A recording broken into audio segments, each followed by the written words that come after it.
Brent, so excited to talk to you today. And a few years ago, I was in Orem and I was at a gas station and I was kind of in a hurry and I filled up and I drive away from the gas station. It was right there, close to University Parkway and the freeway, right? And I drive away and I hear this loud noise and I look back and the pump is still in my car and it's snapped off from the dispenser. And Yeah. part of me is thinking, I'm going to see all this like gas spraying everywhere. Um, but then I thought of you. So maybe you could Yeah. tell listeners why I thought of you. Yeah.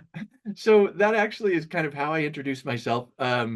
Is I have actually driven away from a gas pump with the hose still attached to the car 4 times. And so I don't know if that's, Guinness record. I doubt they give it for that, but yeah, so apparently I'm really good at forgetting what I'm in the middle of doing when I'm in the middle of it.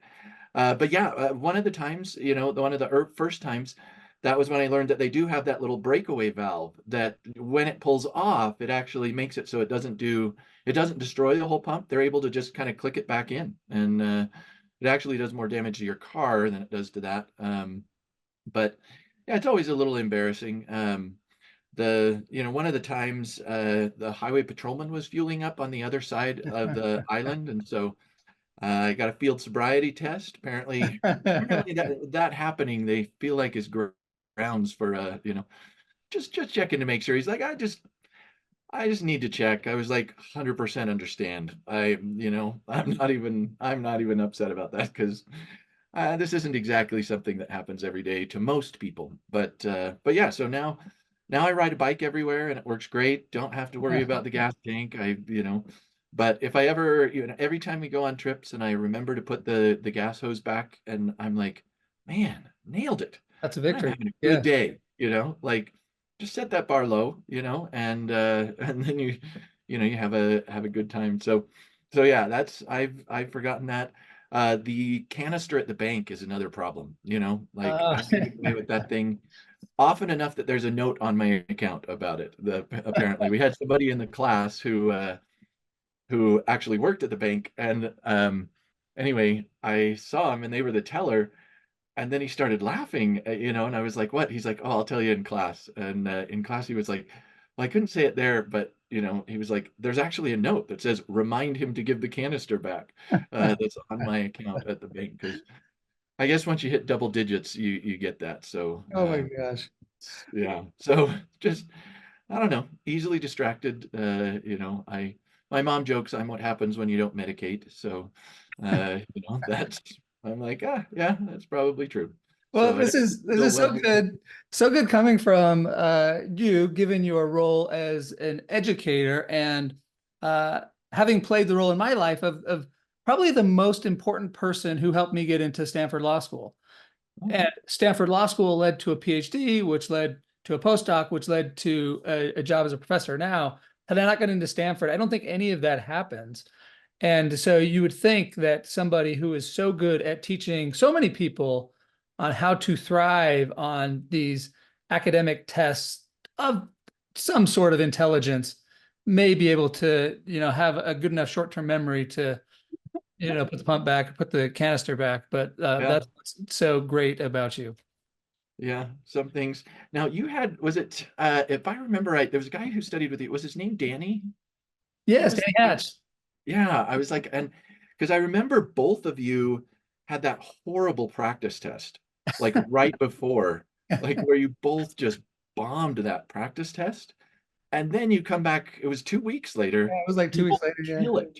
Yeah. Yeah, like I remember that. And I actually tell students about that. I'm like, look, if you have a bad test, it's fine. Like you're gonna have bad tests. Like that just happens. And so I actually use you guys as an example of, like, because if I remember right, was yours at your original practice test score Not or quite, but somewhere close close. to Yeah, it? it was closer to it. And And Danny's was right around there too, like and both of Danny you. was always right around perfect every time. Yeah. You know, And then, yeah, I just remember, and Yeah. And I mean, it was a tough test, but I think it's one of those where I'm like, look, some days you're just off and that's okay. Like you just got to roll with it and keep going. On So those days, thank goodness for regression to the mean. yeah. Yep. So very, So very cool that that's become part of the stories you tell people and that we yeah, can serve as an inspiration. So right. let's go back a little bit. Did you thrive in school? I mean, grade school, middle school, high school? Yeah, so I was kind of I was a little all over the place, both literally and figuratively. My dad was Air Force in the Air Force growing up, so we just kind of moved every 2 or 3 years when I was growing up. I had a lot of really varied experience. So my junior high started. We were in at that point. My dad had gotten out of the service. Um, and was actually teaching at the University of Iowa. So we were living just outside of Iowa City, but in really, really rural Iowa City. I mean, our address was Rural Route 1, Box 52A. Like that was, to get to our mailbox was about half a mile on, dirt road that we had to clear ourselves. The neighbor had a tractor with a grader and would just clear it. Um, but so it was really, kind of way out there. So, um, the place where I went to middle school, I went to elementary school kind of all over the country. I don't have a ton of really great, like significant memories from grade school because it was kind of popping around a little bit. We lived in Ohio and Florida and just kind of all over. Um, but then, yeah, junior high, I was in Iowa, and it was really, really small. So the place where the school was called Cosgrove, Iowa. Anyway, there's literally the school building, the middle school. There's a church. There was then there was a gas pump, not a gas station, but a gas pump for filling up the bus. And then there was on the other side of the road, there was the pastor's house for the church, which was actually kind of connected. And then also one of the teachers lived there. So there were two houses, the school, the church, and the gas pump. And that was it. That was where we went to school. So we usually just walked because the way the bus route worked, we would be the first ones picked up, and then it would drive about an hour route, to pick up everybody else. And then because of the way it worked, we would also be the last ones dropped off. So it was just faster to walk the 2 miles, to and from school. So we'd usually just do that. So there, we, our family, my parents are pretty big on education. Growing up, we didn't have a TV, and so we did a lot of reading and stuff. Um, and so uh, I would say compared to kind of rural Iowa, we were definitely above average in terms of like our academic things. In that particular high school, school district at the time, it was about 40 to 60% finished high school. The rest of them just were planning on, working on the farm, and so it didn't really matter. I remember going to health class, and one big unit on health class was what to do if your arm gets ripped off by a combine. Oh my gosh. So like you had a whole thing on that, like how to take care of that. I was like, whoa, we did not cover this in my last school. So it was really kind of eye-opening. But I loved it. It gave me a chance to kind of feel like maybe I was one of the smarter kids. So I think that was the first time where I felt like, oh, I'm actually kind of good at school. And I don't know that it was so much that I was good at school, just that the bar was fairly low. And just in terms of, academics weren't really a big thing at that school. It was super rural. Most of the people were from farms, planned on, taking over family farms. So that was kind of junior high. Then we moved to Utah, and I went to American Fork Junior High for my, in eighth grade. So it was a little bit different in Iowa versus Utah. And there, I really, I found that I just, I love learning. Like that's one of the things I say I love learning. I'm not great at school, but I really love learning. And so I, anyway, so that was kind of a fun experience. While we were here, we had some friends who were going to a school called the Waterford School. Mhm. And my parents really kind of were interested in getting us in there. So we went to interviews. I actually wasn't really keen on going there. I felt like they seemed a lot more academic and kind of intellectual than what I was. And I kind of liked football and soccer and sports. And so I remember we went in for our interviews, and the headmistress, she was, asking us, all, me and my siblings, so what are, some of your favorite books that you've read in the last year? And my I can't remember. My sister said some Russian thing, and my brother said something sciencey. I don't know. But so they both they both said these books, and then she came to me, and I was like, I really love Asterix and Obelix, and I don't know if you're familiar with it. It's a comic book. And she kind of paused, and she was like, "Oh, that's great. I know that those are one of the best language learning things. Which language were you reading them in?" And I was like, English. And you could just see her face like, "Oh, all right." So anyway, so my brother ended up getting accepted, and I didn't, surprisingly enough, with that answer. But so so I was at American Fork, and then they started a class, and I have no idea how they chose people for this class, but they called it the Future Problem Solvers. Um, and basically, it was like six of us, and we got to skip two or three other classes, and we'd just go into this one room in the middle of the school, and we could kind of do whatever we wanted. We had to be doing like research on something. I really have no idea what it is. But there were just six of us, and um, so we do reports and on stuff. They'd be like, okay, you have to say what you're going to do research on, and then you would go to the library, and you could do whatever. Um, anyway, I was kind of excited because it got me out of. It's funny because it got me out of a class that actually would have been really helpful later. But the typing class, we had a typing class, and I didn't have to go to that, and I wasn't very good at it, so I was like, oh, this is great, I get to skip that.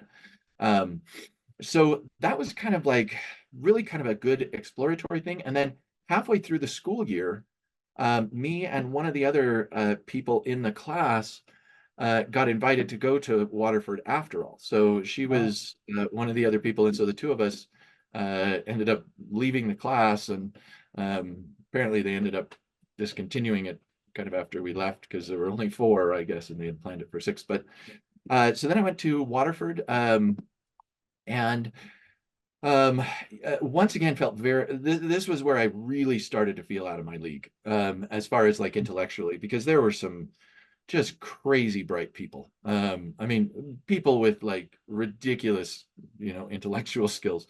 Waterford was kind of when it started, it was in Provo, and they really did, it was basically they kind of self-selected for people who were really, really good at academics, and then testing. And I think that I was always fairly good at testing. I can't see any other reason why they would have let me in because obviously my interview wasn't spectacular. So that's my assumption.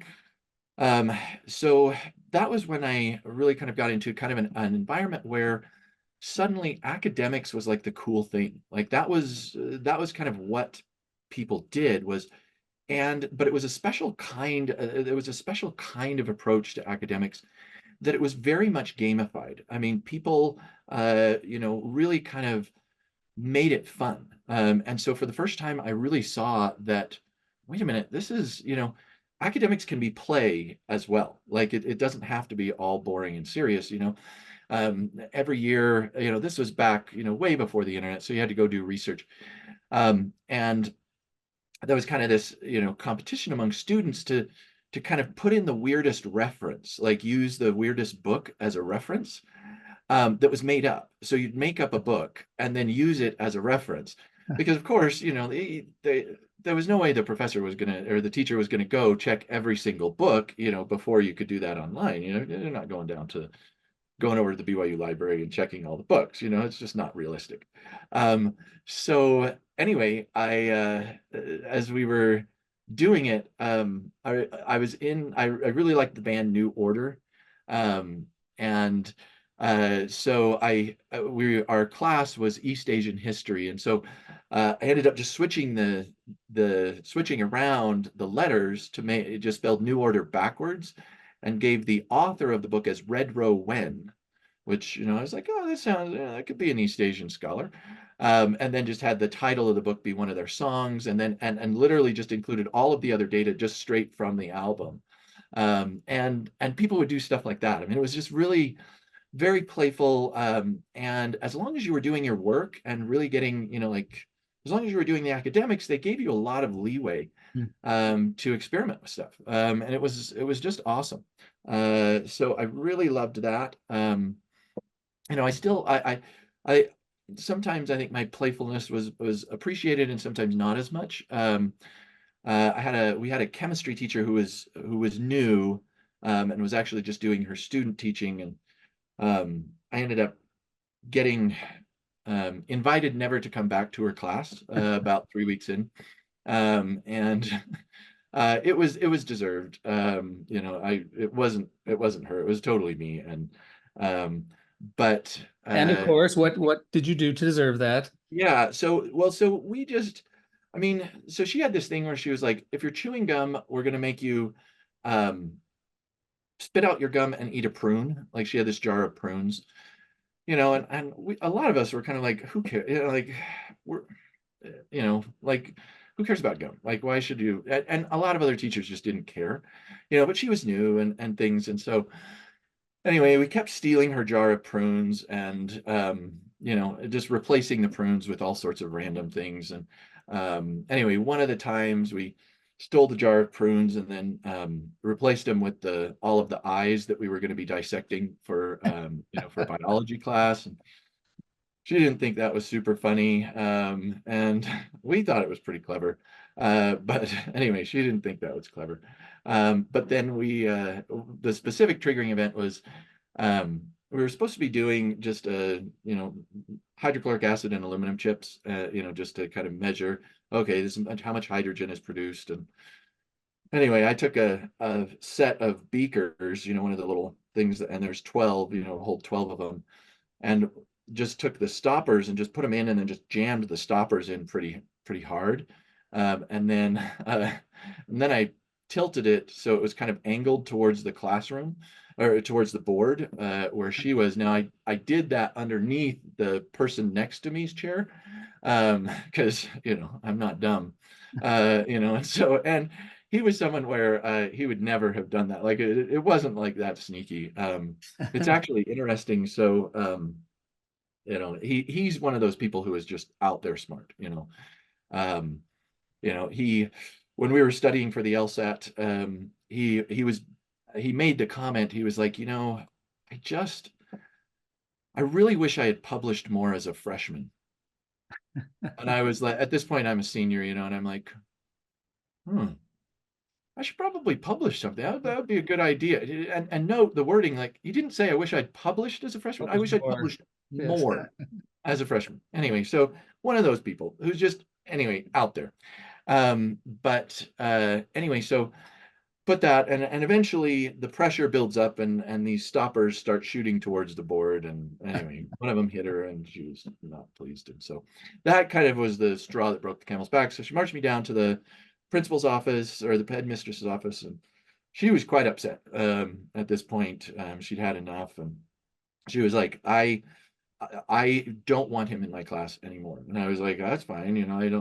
I'm whatever. I can just do a different science class. They're like, no, he has to take chemistry. And I was like, well, if I can't come to class, I mean, how's that going to work? And they're like, you'll just have to do it on your own. And I'm like, okay, fine. And I was like, but that's great. Part of what I didn't love was doing all the labs, because they were kind of boring. And I was like, well, that's fine. I just won't do the labs. And they're like, no, you have to do the labs still. I'm like, I can't do the labs. And they're like, no, you'll just have to do them on your own time. And I was like, well, I can't do them on my own time. And they're like, no, we'll give you a key, and then you'll just have to go in after school and do it on your own. And at that point, I was like, wait, did you just say you literally are going to give me a You're gonna key give to me a key. chemistry lab. Like, does it not dawn on you, like, I'm in trouble for abusing, chemistry? Like, and but so they did. And so that year I learned a ton about chemistry from hands-on experience. I went through a lot of the chemicals that we don't use normally in class. So used almost the entire brick of sodium as kind of ignitions for different bomb type things. It was a different age when, you didn't get in trouble for blowing stuff up. But anyway, so that was um yeah, so high school, it ended up being really fun. I actually felt like I had this dream high school experience. Just just really spectacular. And again, I think it was that suddenly learning could be play. And I think that was one of the real kind of things, was suddenly learning was all about fun and what things can I do with this knowledge. And I think that was really a turning point for me, was high school. I credit that with kind of that, you know, intellectual activities are inherently a form of play. And I don't know that I would have learned that in every, situation. And so I'm really, really grateful for that experience. So that was kind of high school. Grades, they were fine. I kind of salvaged a decent GPA, but with, some good test scores. I did do well on tests. And I think some of it too was just I loved the learning. I just didn't always, sometimes I didn't like to show my work in math class, and sometimes I would, forget to do an assignment and things, but I really liked the learning side of it. And so then ended up going to BYU. And it's really funny because I actually, it's crazy that I got to BYU and I really didn't understand how things worked. And can I Um, back up real quick? How did you yeah. choose BYU? So it was actually kind of an interesting, so I originally was planning on going to the Air Force Academy. My grandpa was a pilot in World War II and then afterwards. And probably one of the most formative years of my life, I spent a summer up with my grandparents in Pocatello, Idaho. Um, and I really feel like that was when it was the summer that I was 13. I feel like that was when I suddenly had a grasp of maybe who I was, and that it was directly related to kind of the people that I came from. Hearing my grandpa and I would, we'd play chess and watch reruns of MASH late at night, at night after dinner. And then grandpa and grandma would just tell stories. And hearing his stories about, World War II, and what that was like for both of them, getting to hear both grandpa's side, what he was experiencing away at the war, and then also grandma's side, of just the fear that she had to live through day by day. Her brother-in-law was killed. He was a pilot in the same the same flight training school as my grandpa. In fact, out of their class of 14, I think four survived the war. Wow. So it was really, it helped me. It gave me a different appreciation for kind of what exactly that was. And I think it was really kind of neat for me to hear again, not just his experiences, but also hers, that, she had a baby that was born that, one of my uncles didn't meet my grandpa until he was almost two, because he was overseas in Asia and just didn't get a chance to come back. And really, when you think about that kind of a thing, it just really gave me a lot of appreciation and just a sense of, wow, these are really good people. And so it was really, that was really formative. Um, so now I can't remember why I was talking about. You talking about thinking about going to the Air Force? Oh yeah. So anyway, so I wanted to go to the Air Force Academy. And my dad was a colonel in the Air Force. And so, he had some contacts and we had some connections. So I fully planned on just going to the academy. Went out for the visit, kind of the final visit to check. And anyway, I was like, okay, I really wanted to be a pilot too. I, just loved that rush of, kind of flying and things. my grandpa had, kept flying even after he got out of the service. And I would like to say that I made that decision for good reasons, but I think some of it was there was a girl that I was dating and I really liked, and she was at BYU. So in all reality, that was part of it. Some of it too was at the time. So I'm a member of the Church of Jesus Christ of Latter-day Saints, and so part of that is serving a mission for 2 years when you turn 19. And at the time, that was really difficult. The Air Force Academy wouldn't allow you to go. Like once you went, you had to go for at least 3 years, and they really just, before you could go on your mission. So you'd have to, go for 3 years. And that was a little bit tricky. So, I mean, there could have been multiple factors, but I ended up not going.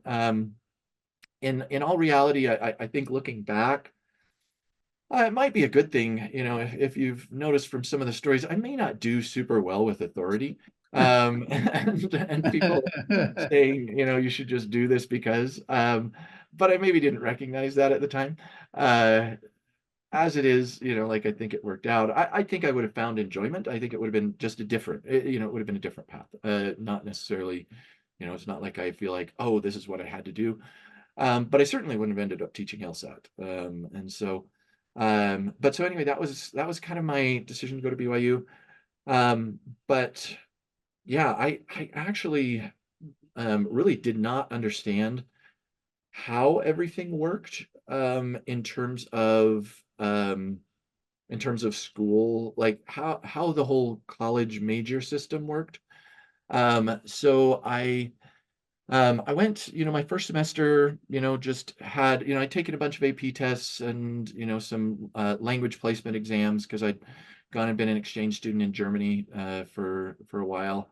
And anyway, so I went to my first semester was pretty solid. And then second semester ended up being really like it was really a bad semester. I ended up kind of, I think a lot of people when when you get to that point, you just start thinking about stuff. And I ended up writing for my freshman English. I was writing some stuff about personal experiences and dredging up some things that were kind of hard. I was sexually abused as a child, and as I was writing about that, it really kind of it was the first time I kind of had tried to come to grips with that, and ended up kind of getting myself into a really kind of dark place. I ended up just kind of stopping showing up for all my classes, so I took a full semester of UWs, and so that was a bad semester. That was not a good one. But it was really, it was good in a lot of ways. I worked through that, and, talking with my parents a lot. And I think it was a good time of healing. It just was bad for my GPA. So then anyway, I went in and they had me, do the Myers-Briggs, like, oh, this is, and the lady actually said, you actually have the second least variation off of the straight middle of anyone who's ever taken the test here. Hmm. So she just said, my bet is that you find just about everything fascinating and committing to any one thing is really difficult. And I was like, you literally just nailed, like, Yeah. I joke that, like, part of why I think, it's easy is everything's fascinating to me, like I am just literally fascinated by the world. And so, bright, shiny object, I'm like, oh, like, and so anyway, so she said, well, try and, maybe just figure out what you like. So my first 3 semesters, I just would get the course catalog, whatever looked interesting, I would sign up for, and just kind of take classes. And I would take, 21 credits and, just fill up my schedule and, go to all these classes. And I got to learn some cool things, had a lot of great classes. So then my wife and I got engaged, and at the time she was in the middle of a joint degree with a law degree and an MBA, and um, so we got the catalog, and I was like, oh, I'm so excited, I get to look at see what I'm going to take. And she's like, so what are the classes that you need to take? And I was like, well, I mean, I've pretty much finished all of my GEs, so I think I'm good. And she's like, well, I know, but what, like for your major, what are your, and I was like, okay. She's like, well, what is your major? And I was like, well, I don't know. And she was like, well, okay, well, what do you want it to be? And I was like, what do you mean? What do I want it to be? So in my head, I had this idea that whatever you had the most of That was was your your major. major. So you just had to get to 140 credits or whatever. And then whatever you had the most of, that was your major. So when she was asking what's your major, I'm like, I don't know yet. I'm not, I'll have to nothing. look. I haven't taken enough in one field to have it be, have a, majority of my classes. Everything's, it's wide open at this point. Anyway, after about a 30-minute conversation where I think she was sort of questioning some of her life choices, with regard to me, I realized that's not how it works. And so, but so I had one philosophy class that I really enjoyed. It was by a guy who had kind of been like kind of started the philosophy department at BYU. And his name is Chauncey Riddle, and he was just kind of an icon and loved that class. And so anyway, but once I figured out how the system worked and my wife explained it, we realized that philosophy was the shortest path between me and graduation. And so, um, and I was like, yeah, it sounds fine. So that was how I ended up in philosophy. Not, not an ideal way to choose your major. But what I discovered is I really loved the logic side of it. And a lot of the other stuff I felt like was about as useful as playing chess for 4 years. Good mental exercise, zero practical skills. Yeah.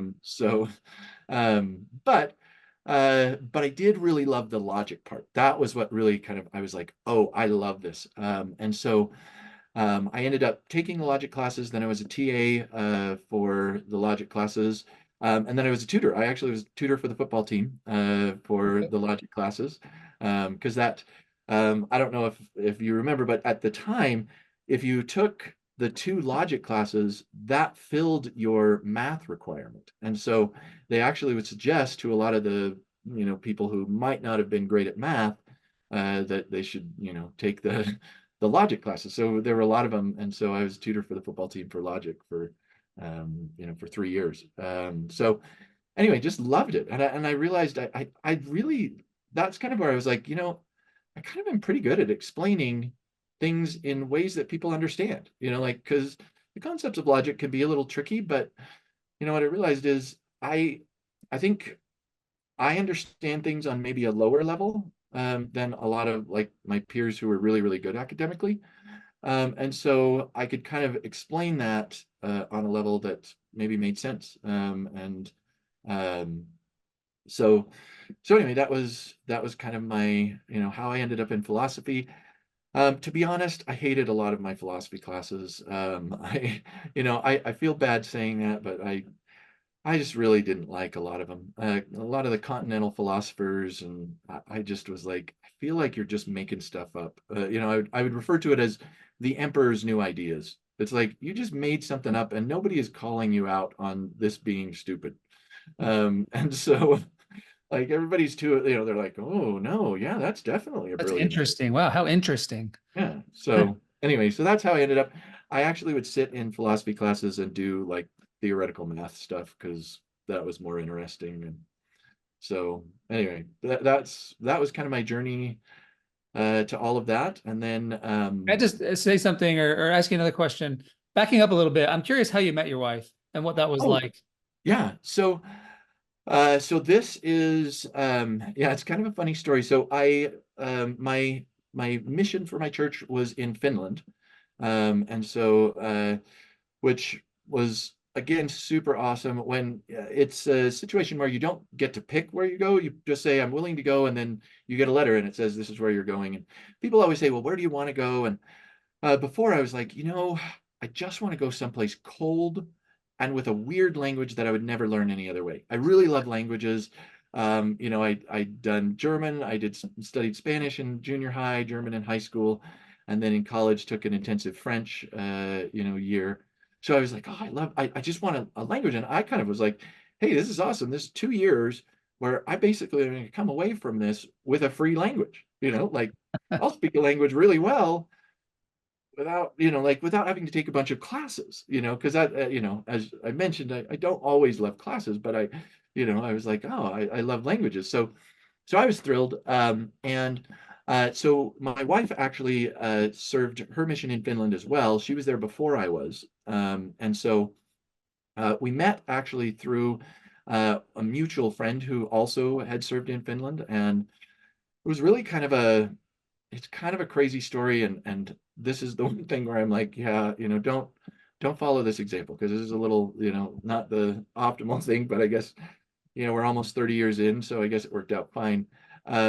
But so we had just gone and done sort of group stuff with a bunch of other people who had lived in Finland. And one day nobody else could make it to this event. And so it was just the two of us. And then 2 weeks later, we decided to get married. And one of those weeks, she was actually gone the whole week because she was visiting her boyfriend back in Pennsylvania. So it was one of those where, we both had experiences that were really clear and we knew it was right. And so it's actually kind of funny because, the we we each had separately the exact same experience. And I was like, okay, so that's new, but I'm not willing to say anything about Yeah, that yeah. because I wasn't willing to be that guy. And so anyway, so this was just after Thanksgiving, in fact, and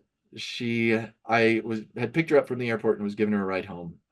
And she was like, this is going to sound super weird. I need to let you read my journal. And I was like, okay.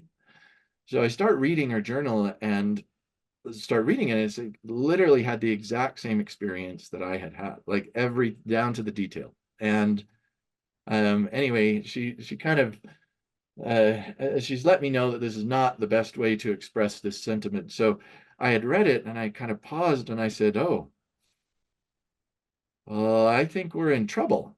Um, and what I meant was because this changes both of our plans dramatically.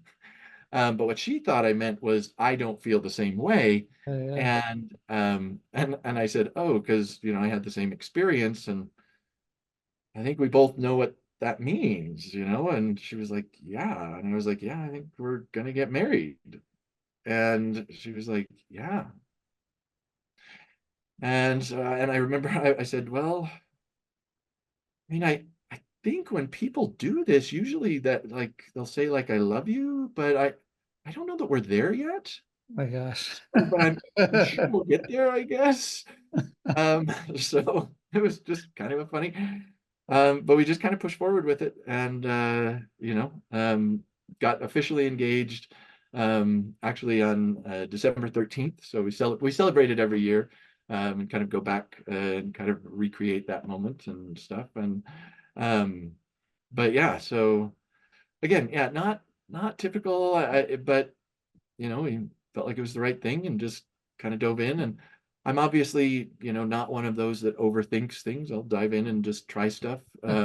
So, so that was how we met. And yeah, like I said, we'll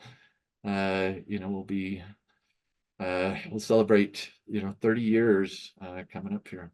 Okay, So so you're finishing up your philosophy degree. yeah, You're married at this time. right. Yeah. And what are you going to do with your philosophy degree? How are you going to support yourself? I had kind of wanted to go to law school for a long time. I was like, yeah, this seems like a good fit. I had two uncles who were attorneys and really liked them. They were the ones that I kind of got along with the best, of, kind of my uncles. Um, and so, that was kind of where I was like, oh, okay, this is a good fit. Philosophy does work pretty well for law school. That is the one, kind of philosophy is kind of a feeder for law school largely. There's not a lot of philosophers wanted signs around, but there's a bit more job openings for attorneys. So a lot of people from philosophy will end up going to law school. So yeah, that was kind of what my plan was. And um, so my wife actually, so she finished her joint degree a year before I graduated, because she's about 4 years older, and she's actually on the ball and didn't waste the first 3 semesters of college. So she's actually, it's really kind of funny. She literally had her entire course schedule planned out at the beginning of her freshman year. Wow. So, and by course schedule, I mean all 3 years. So she graduated in 3 years with her undergrad degree because she was like, I want to get through this as fast as possible. And so she had the whole thing mapped out. So really, I mean, when we had that conversation, she really was like, what, how can you not know this sort of thing? But so anyway, that's kind of what my plan was. And so, but so when she graduated, then we were at that point, we had a baby while she was in law school, during her final year. And so, we had to have someone at home with the kids, and then someone working. And oddly enough, there's a bit more earning potential with a law degree and a master's degree than there is with an undergrad in philosophy. Shocking, but that's kind of how the world works. Um, so basically, what worked the best for us was I was at home with at this point, kids, because after we had another one just after she graduated. So we had 2 kids, and I was just full-time at-home dad, and then she worked full-time while we kind of tried to pay off some of her student loans and things. And during that time, I was like, oh, okay, once we get these down, then I'll go to law school. And it was actually during that time that I started teaching LSAT. So BYU had an opening that for an LSAT teacher, and so I started teaching, LSAT. Had you And taken the LSAT at that point? so I hadn't taken it when I first started teaching. But they were like, well, logic really well. We're a TA for a long time, and I had taken practice test and was starting to do fairly well. It was interesting because I took my first practice test in September, and was like, yeah, I should study I'll probably spend about 2 months studying this, and then I'll be fine. And then my first practice test was a disaster. I mean, for me, it was really eye-opening. And it wasn't that the score was terrible, but I got a 151, which is basically the 50th percentile. And 151 is not going to get you into any schools that you would want to go to. Like it'll get you into a law school, but not ones you've heard of. And so I thought, well, okay, that's all right. That was a lot harder than I thought. And after about 2 weeks of study, I realized, yeah, 2 months is not going to do it. And so that was when I said, I need 9 months if I'm going to really master this, because I wanted to get a really good score. And so I just said, I'm going to devote, I'm going to make this my hobby for the next 9 months. And so when I have free time, I'm just going to do LSAT. And so it was then in February of that time frame that I started teaching for BYU. And by that point, I'd gotten up to where my scores were kind of in the high 160s, by February, which was good enough to, I felt like I know enough what I'm doing that I can, teach this class. I wouldn't have considered myself an expert by any means. But it was really good because it made me really solidify concepts that I understood, and just kind of was like, okay, this is how I do it. I had to formulate it in a procedural way. Like I had to have processes and systems for how I was answering. So I had to kind of take what my brain was doing and then be able to explain that to other people. And so that's what happened. And then I took the test in June of that year. So, like I said, right about 9 months. And by the time June rolled around, I was doing quite well. And so on that first practice test, I did well. I got a 178 on that first real test. I was a little disappointed because I was hoping to get a perfect score, but you know, And I 178, for those who don't know, is what percentile? I mean, it's the 99.9th, so it's up there. It's like it's out of 180. So the test is out of 180. So 178 is, at the time, a 171 or 172 was the beginning of the 99th percentile. So it was a good score. It was one that would be good enough that schools would be interested in at least talking and looking at my application. Any school, every Yeah. school. So it's you're at least going to get looked at, when you have that kind of a score. And so that was that was kind of and what I said. But again, at the time, we still had quite a bit of student loans that we were paying off. And the problem with taking out a new set of student loans is it's very difficult to pay back the previous ones if you're,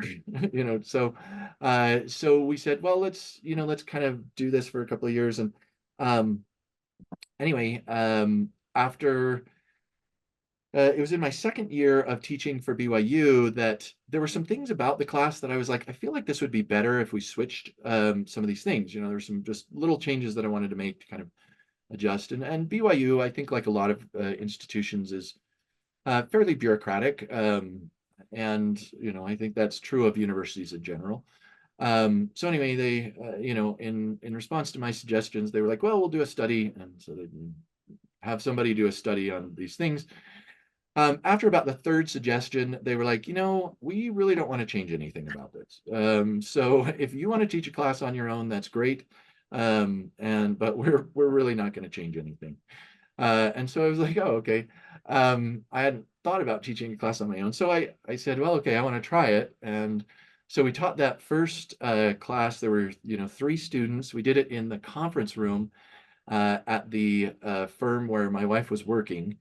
They let us use the conference room Wow. 2 nights a week. And it was, simple because we just had 4 of us, me and then the 3 students. But yeah, it was, so that was really interesting. And we had it was a really fascinating mix. That first class was really kind of cool. So there was one person who had taken the LSAT before, and she had gotten a 120, which, to put it in perspective, a 120, that's the lowest possible score.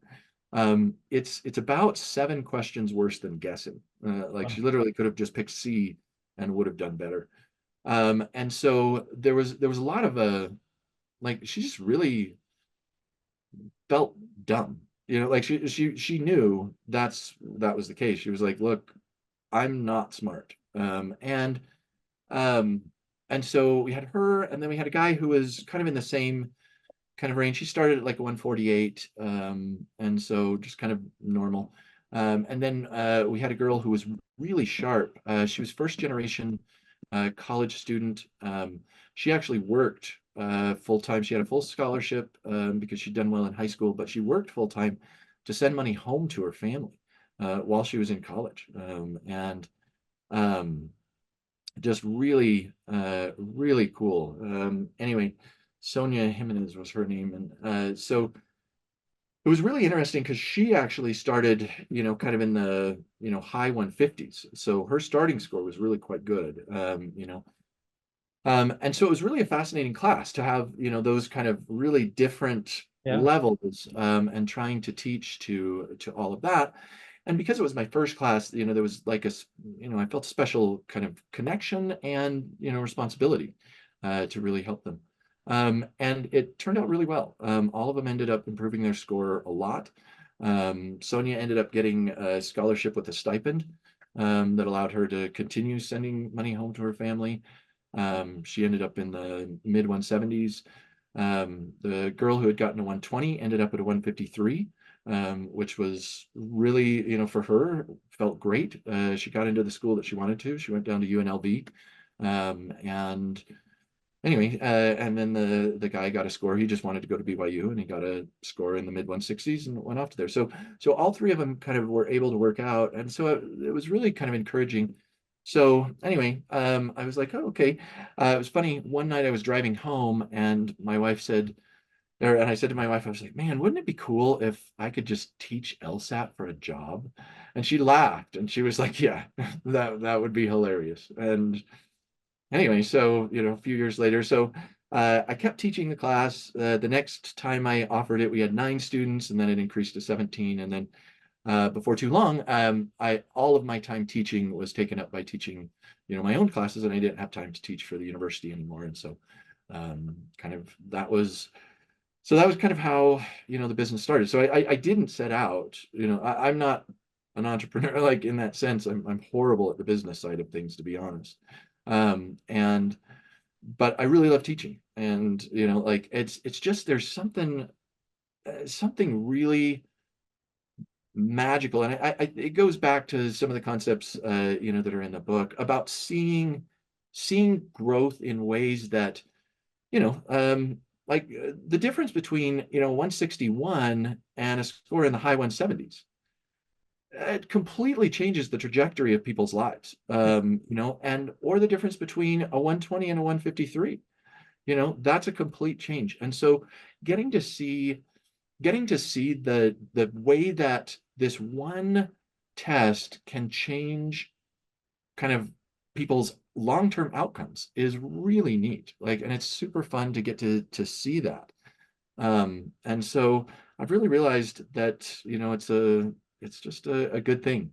I really didn't think I would end up teaching. It was actually kind of funny. So while my wife and I were both in school, we took a class we decided we would take a class together every year. She had no interest in taking philosophy classes, so I would take whatever class with her.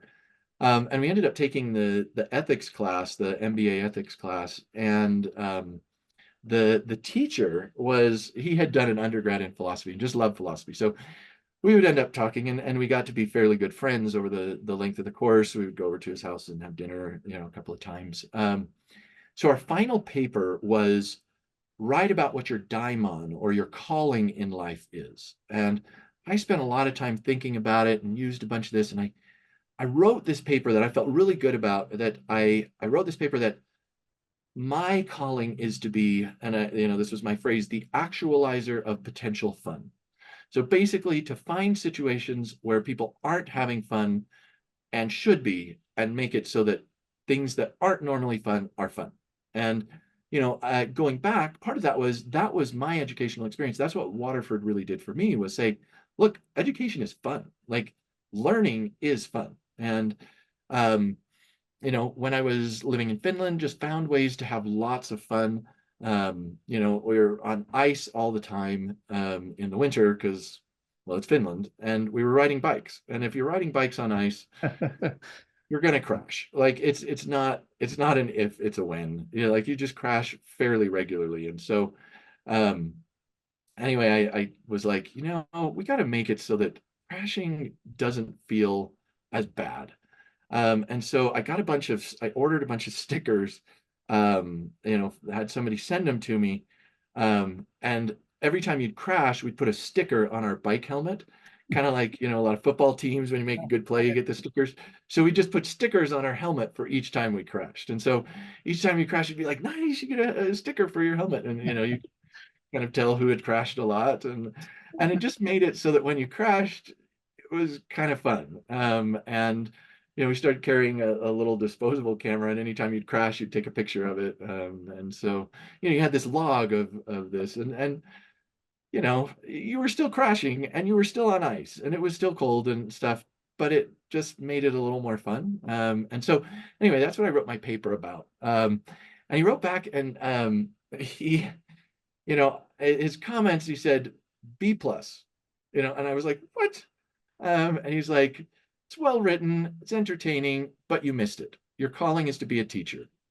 And I was like, what do you know?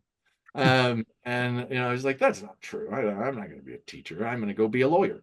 And anyway, yeah. So later, I reconnected with him after I was like, you were right. He's like, I could see it. He was like, as a teacher, he's like, you just know, like, you can see other teachers. And it's funny because basically almost everything I've done throughout my life, I'll do it for a while and then I start teaching it.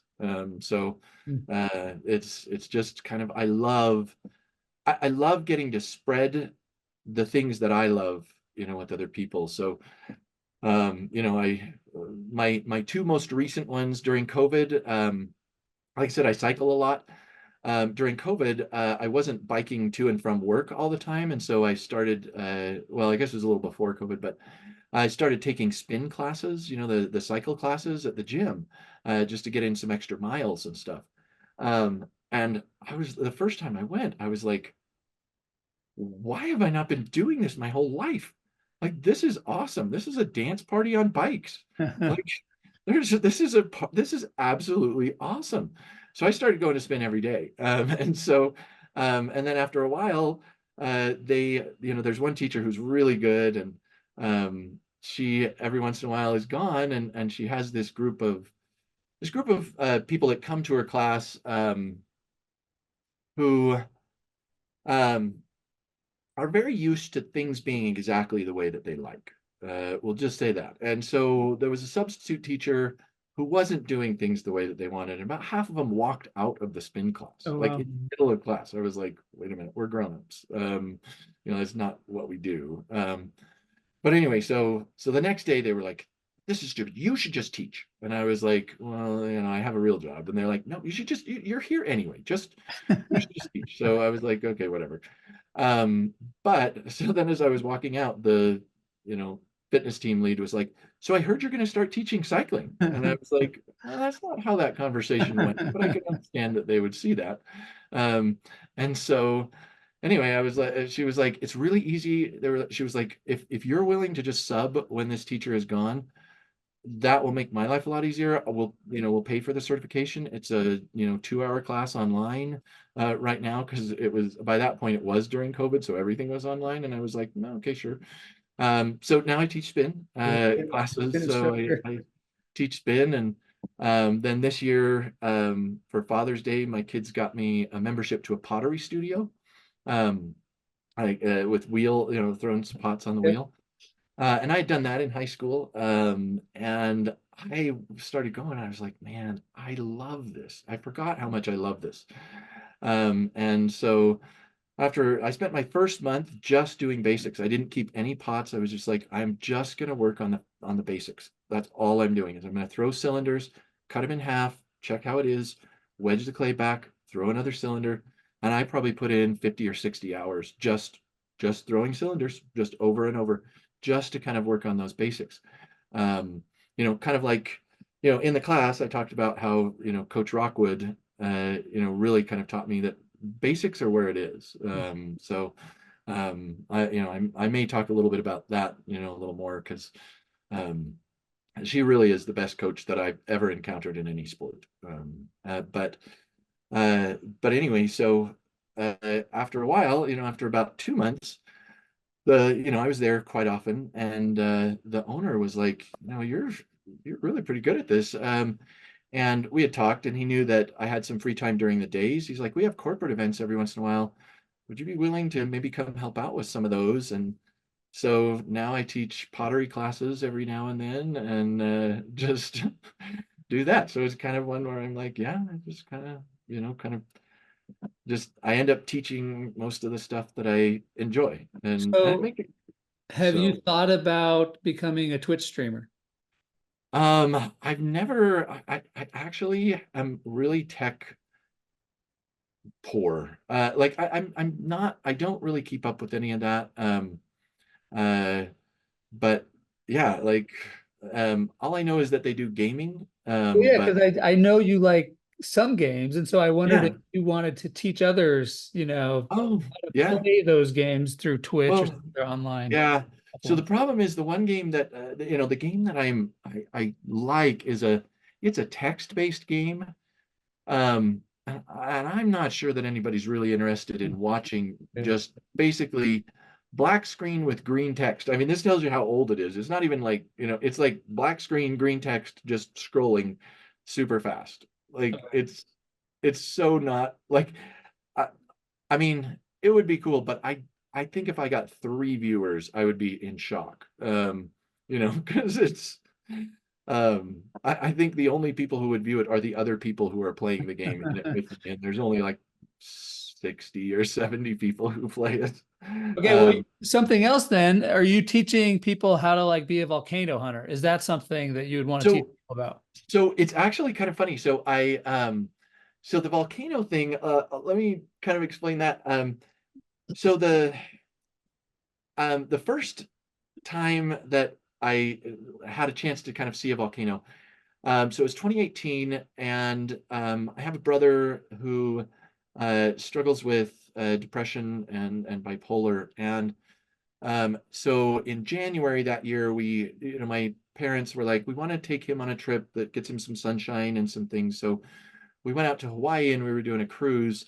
Um, and I looked into it, and there was like this thing, and I was like, there's a place where you can go and see red lava, not just like the black lava that's cool, but where you might be able to see red lava off in the distance. And I was like, I really want to see that. Seeing lava seems like something I want to do. And so, I told my wife, I was like, it's not a guarantee, but we might be able to see red lava. And she was like, oh yeah, that sounds great. The problem was it would mean that it's on the Big Island, and we were making two stops on the Big Island, one on one side and one on the other. So you have Hilo and Kona. Um, so in order to do it, we have to get off the boat in Hilo, and then rent a car, not get back on the boat, because the boat then that night sails around to Kona.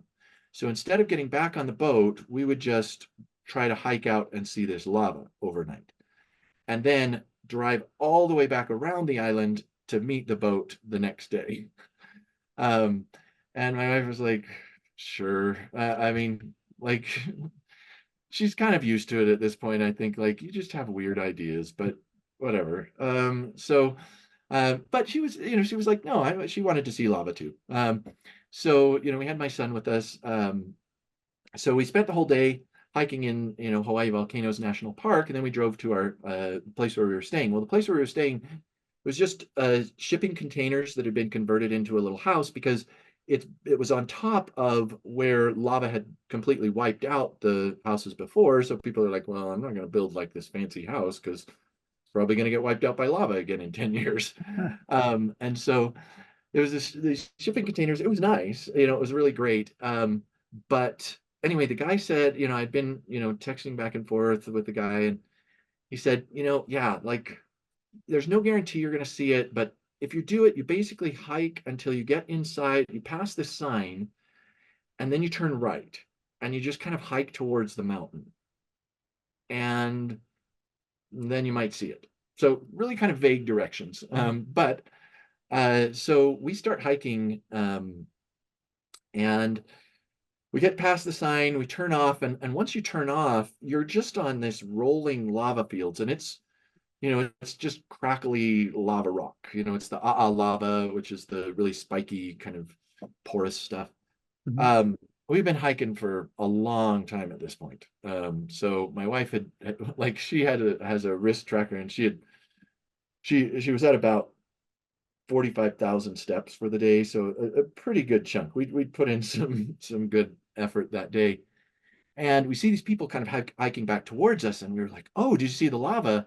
And one of the ladies, her leg looked like somebody had taken a cheese grater to her leg, like it was just shredded. And she was like, "There's no lava. Turn around, no lava, not worth it." And I was like, "Oh." Because at this point, from where we're staying, we're already about 3 or 4 miles into the site. So, and I was like, oh, and my wife is giving me that look like, okay, this is a lot of hiking for nothing. Um, and I just said, I just still think it's out there. Like, and I am kind of an eternal optimist. Like, I used to joke that I'm like a delusional optimist. Like, I I just am going to believe the best, because I'm sort of like, yeah, like if you just hope for the best, sometimes you're going to be right. And if you're right, then it's super happy and you get these cool experiences. I mean, if you're a pessimist, you just never even have a shot, you know? And I like, kind of, this sounds like a dumb analogy, but it's kind of like, if you never think that there's going to be a parking spot in a good place close to the building, you never drive there, so Yeah. you'll never find one. Yeah. But yeah, sometimes you're going to drive close to the building and there's not going to be one. And then you just have to park the way you would anyway. But you're not out anything other than you just drove a little bit more, but that's not hard. But if you, every once in a while, you're going to get a parking spot right next to it and you're like, oh, cool, I got this great parking spot. So, And if you're an optimist and you have a bad outcome, you're optimistic yeah, for the next time. right. It's Hmm. like, well, yeah, somebody else has a great parking spot and that's okay too, you know? Um, so we keep going, and after a little while, the ground is starting to feel warm, like you can feel heat radiating up a little bit off the ground. And I'm like, oh, okay, this is a good sign. And then it's dark at this point, so we have our headlamps, and you can see that the lava starts to be really sparkly. And I was like, oh, this is a really good sign. Like all of the safety things say, if you are on shiny lava, you're close and you need to turn around. Like, so we've got to be close. I was like, that is not why they say that. Like that, you realize the second part of it. I was like, no, but it means we're close. So we keep going, and at one point because the lava will form these big giant bubbles, and then it'll crack, and you just step over the crack. You've probably seen them. I mean, they have them all over, in the West. Like there's a ton up in Idaho and all over the place. So then as we're stepping over one of them, you could actually see a little line of red deep down at the bottom. And I was like, oh, that's really cool. So we keep going and we crest this little ridge, and it's like it still gives me goosebumps thinking about it. It was like Mordor. There were just little lava bubbles, and it was really slow. Like it was just kind of bubbling up everywhere. I mean, like hundreds of them, just all over this big giant like basin.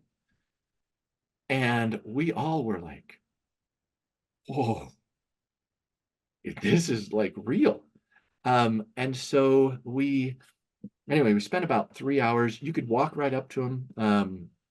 We, just like you could just walk up and you're just watching this lava flow slowly, and it was really slow. So, um, I wasn't super worried, although, about 2 weeks later, that whole area blew up. That was that big, area that blew up 2 weeks later. So maybe I should have had a little more, concern. But um, anyway, and it was really amazing.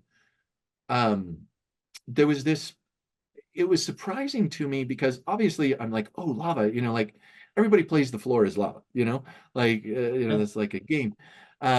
So yeah, I mean, I did, there was one I was able to hike around and actually jump over a little stream of lava, and I was like, okay, that's pretty cool. Like Yeah. my wife didn't think it was cool because I was like, hey, just video this real quick. And she's like, video what? And so she does it, and then I jumped over. I was like, jumping over lava, and she screamed, and so she didn't think that was cool. But there was, so on top of the fun part, there was this element of true awe.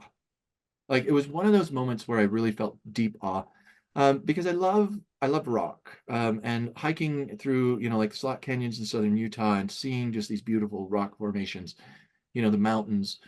I had this real just love of rock, and as we were out there, what what dawned on me was I'm literally watching rock be created in front of my eyes. Like there was not rock here before, and now there's rock. And it was like a deeply moving, like, yeah, just like a sacred kind of experience. And I know that sounds weird, but um, just to like see, like, this is Earth being created, like right in front of me. And whether it doesn't matter whether you believe in nature or God or whatever, you're still seeing that moment of birth of rock. And um we as we were walking back, we were all just quiet. um and I stopped for a minute and I was like, we looked up and you could see the stars, and we just kind of paused, and we all, my son, who was, at the time, he was like 21. He was like, I just feel different.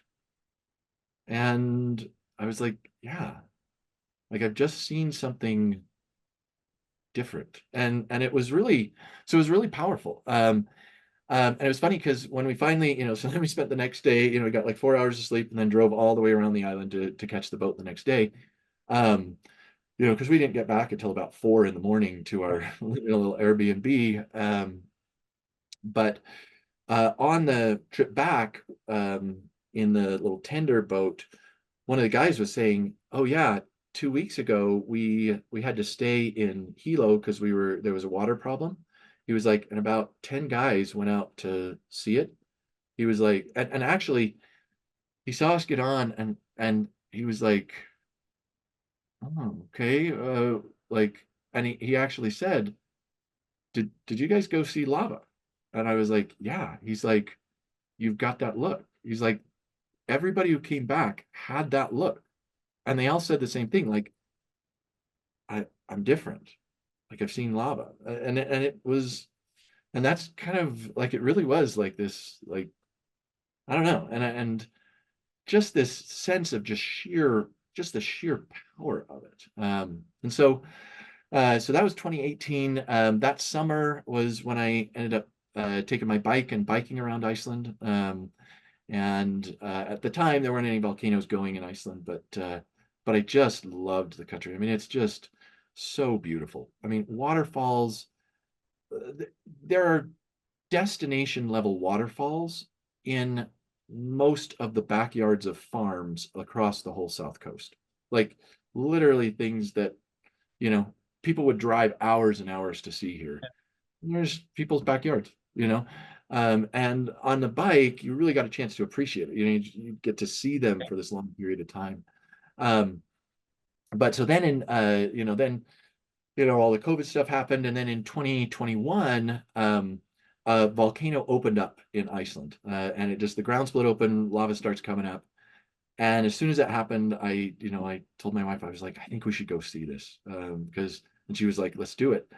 And we had our 25th anniversary was 2020. We actually were going to be going on a cruise that we'd saved up for everything.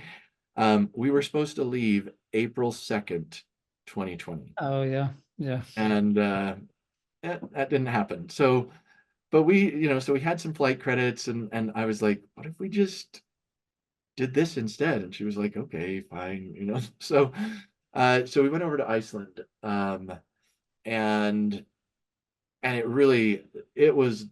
thought I would never see anything to compare with that lava there, but Iceland blew my mind to see, because it was like a good bigger eruption. And again, just had a couple of things.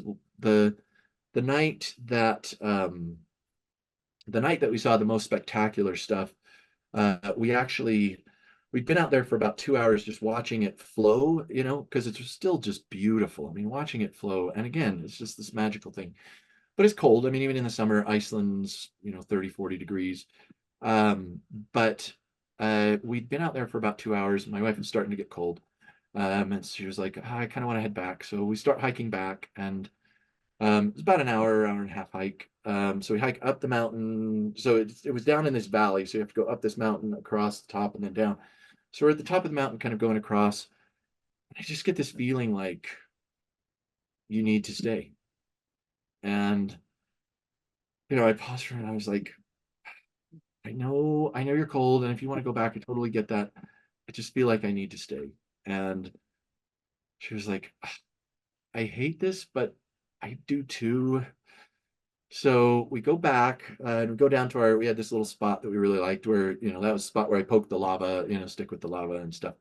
And it just had a good view. I liked the view of it. And it was on the wind was coming from our back, because the volcanoes will have like toxic gases and stuff. So you want to make sure the wind is behind you and not in your face. Otherwise you're breathing in bad stuff. So it was nice because the wind was behind us. But it's kind of this sheltered area, so it wouldn't be super cold. And about 15 minutes after we got back, the volcano just erupted like it really hadn't ever before. And just this huge, I mean, the lava covering the entire crater. I mean, it's amazing. That was that video that you saw. You have Uh, this on video. yeah. And so, and I happened to have my drone up in the air. My wife was recording on her cell phone. You can actually hear her. She's like, "We need to run, grab our stuff," because it's this huge Yeah. wall of lava coming at you. It's funny because you can kind of see which one of us actually has, a self-preservation instinct. Because I'm just laughing. I'm just like, I'm like, this is incredible. Um, so it did that 4 times over the next hour. About every 15 minutes, we had just these huge gushing explosions covering everything, 3/4 of a mile wide and 200 or 300 feet up, and then coming down the 600-foot wall of the volcano. It would feel like you just opened an oven, like you'd feel the heat hit you as it rushed. Sounds like a freight train is just right next to you. It's so loud. Um, and it was just, again, amazing. And it really was kind of this sense. It was July 2nd, so it was right before the 4th of July. And I really had this idea like, wow, that's that's God level fireworks. Like, and it's really funny because fireworks don't seem quite as impressive anymore. Like it's like, oh, that's nice. It's a little, but not that. And once again, just seeing that sheer power. I mean, literally, when we were there, it had opened up 3 months before, and in 3 months, it had built an 800-foot mountain. Oh my, Like it was a flat valley. 3 months, suddenly there's a mountain. wow. And yeah, and so anyway, I showed my parents, and they saw it and they're like, "Oh, we want to go back and see that." And so I ended up going back again. And so I've been back, a couple more times, and just to take people and show them. But yeah, it really is pretty cool. My brother and I got to see the very last day that one of the volcanoes was going. They were that he and I were there for just the very last thing, and just even just down at the bottom, you're just watching this just huge mass of rock just churning forward, and just like, but it's unstoppable. Yeah. The Icelanders built this giant berm, this big wall of dirt, 60 feet high and 200 feet wide, to try and redirect it because it was heading kind of towards a road. And it pushed through in like 3 hours. Like it just plowed right through. It spent 2 weeks building this thing, and it just didn't stop. And yeah, it really just kind of, so there's something about that just seeing that sheer power, of, but it's just beautiful. It's kind of like seeing the ocean for me. It's just so vast. So Well, but, so that's a new story for me. And one thing I did always love about your class is it was fun. We were learning things that we really cared about because how well we perform on this test is going to determine our future. yeah. You did make it fun through sharing interesting, funny, entertaining stories. And that's one of those things where I realized that was one of my things from my high school and college, was I was like, this could be so much more fun. And I really did think, I feel like if we don't laugh at some point in the class, I kind of failed as a teacher on that lecture. Like there's funny stuff in everything. And I just, like I said, maybe it goes back to that actualizer of potential fun. I'm still trying to fight for that. Um, but I do think there's lots of things that, if you just kind of can keep that, and I think that maybe one of the things is, I don't know that I've lost that childlike sense of wonder about the world. And you know, I've spent the better part of my adult life. I mentioned my church affiliation. So one of my roles that I've spent 12 years in is in the nursery. So basically, taking care of the kids that are from 14 months to 3 years old, while their parents go to other classes. And it works great for me because I don't sit still very well. And we have snack time. That's always great. So I'm like, yeah, this is great. Like I am we are on the same level, these kids and I. Um, and like just seeing, like there's just so many things. Like they're just fascinated by the world. Um, and I feel like I haven't really lost that. I mean, there's so much fascinating, beautiful stuff in the world, and getting to learn about it, that's kind of a joy. And yeah, stuff is hard, all learning takes effort, but that's the fun part, is getting to experience that. And like I said, I think that that sense of wonder, I think helps a lot with just kind of keeping, I don't know, keeping things engaging. Yeah. It's never, life's never old if you keep trying new stuff. Yeah. So, Well, maybe at this point we should jump to the LSAT then, yeah, because you are such an incredible teacher and you did make it fun. And maybe we could start with, what is the LSAT and yeah. why is it a beautiful test? So, so the LSAT currently, and it's actually kind of in flux right now. So currently, it has three portions, and each one is about a third of the test. One portion is reading comprehension, and that's similar to the reading comprehension that you've done on most other tests. A lot of people have seen that. I will say it's harder. I thought I was a pretty good reader. I had done, decent on the reading comp portion of like the SAT, ACT stuff, and I just got slaughtered when I first took the LSAT. It was just the speed and level of precision was much higher, which of course makes a lot of sense. I mean, if you're going to give a document to an attorney, you have an expectation of precision in reading that's different than what you would have if you gave it to your neighbor. It's just a different level. So it makes sense that you would have kind of that different expectation. So one portion is reading comprehension. One portion is argument analysis, essentially.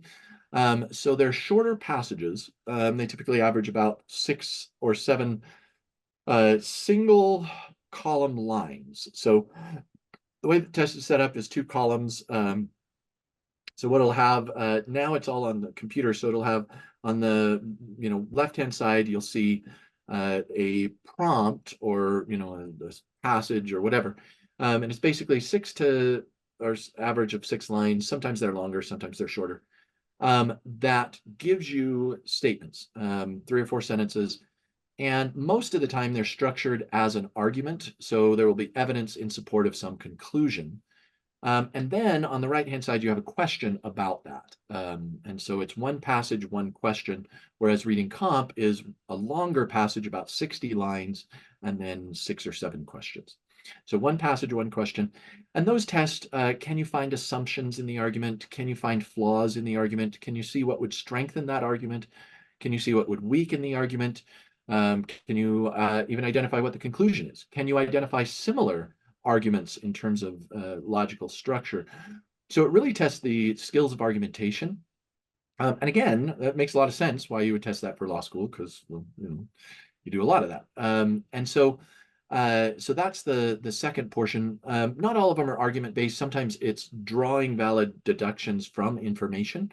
And again, that's something that I think is pretty obvious as to why that would be on a test for law school.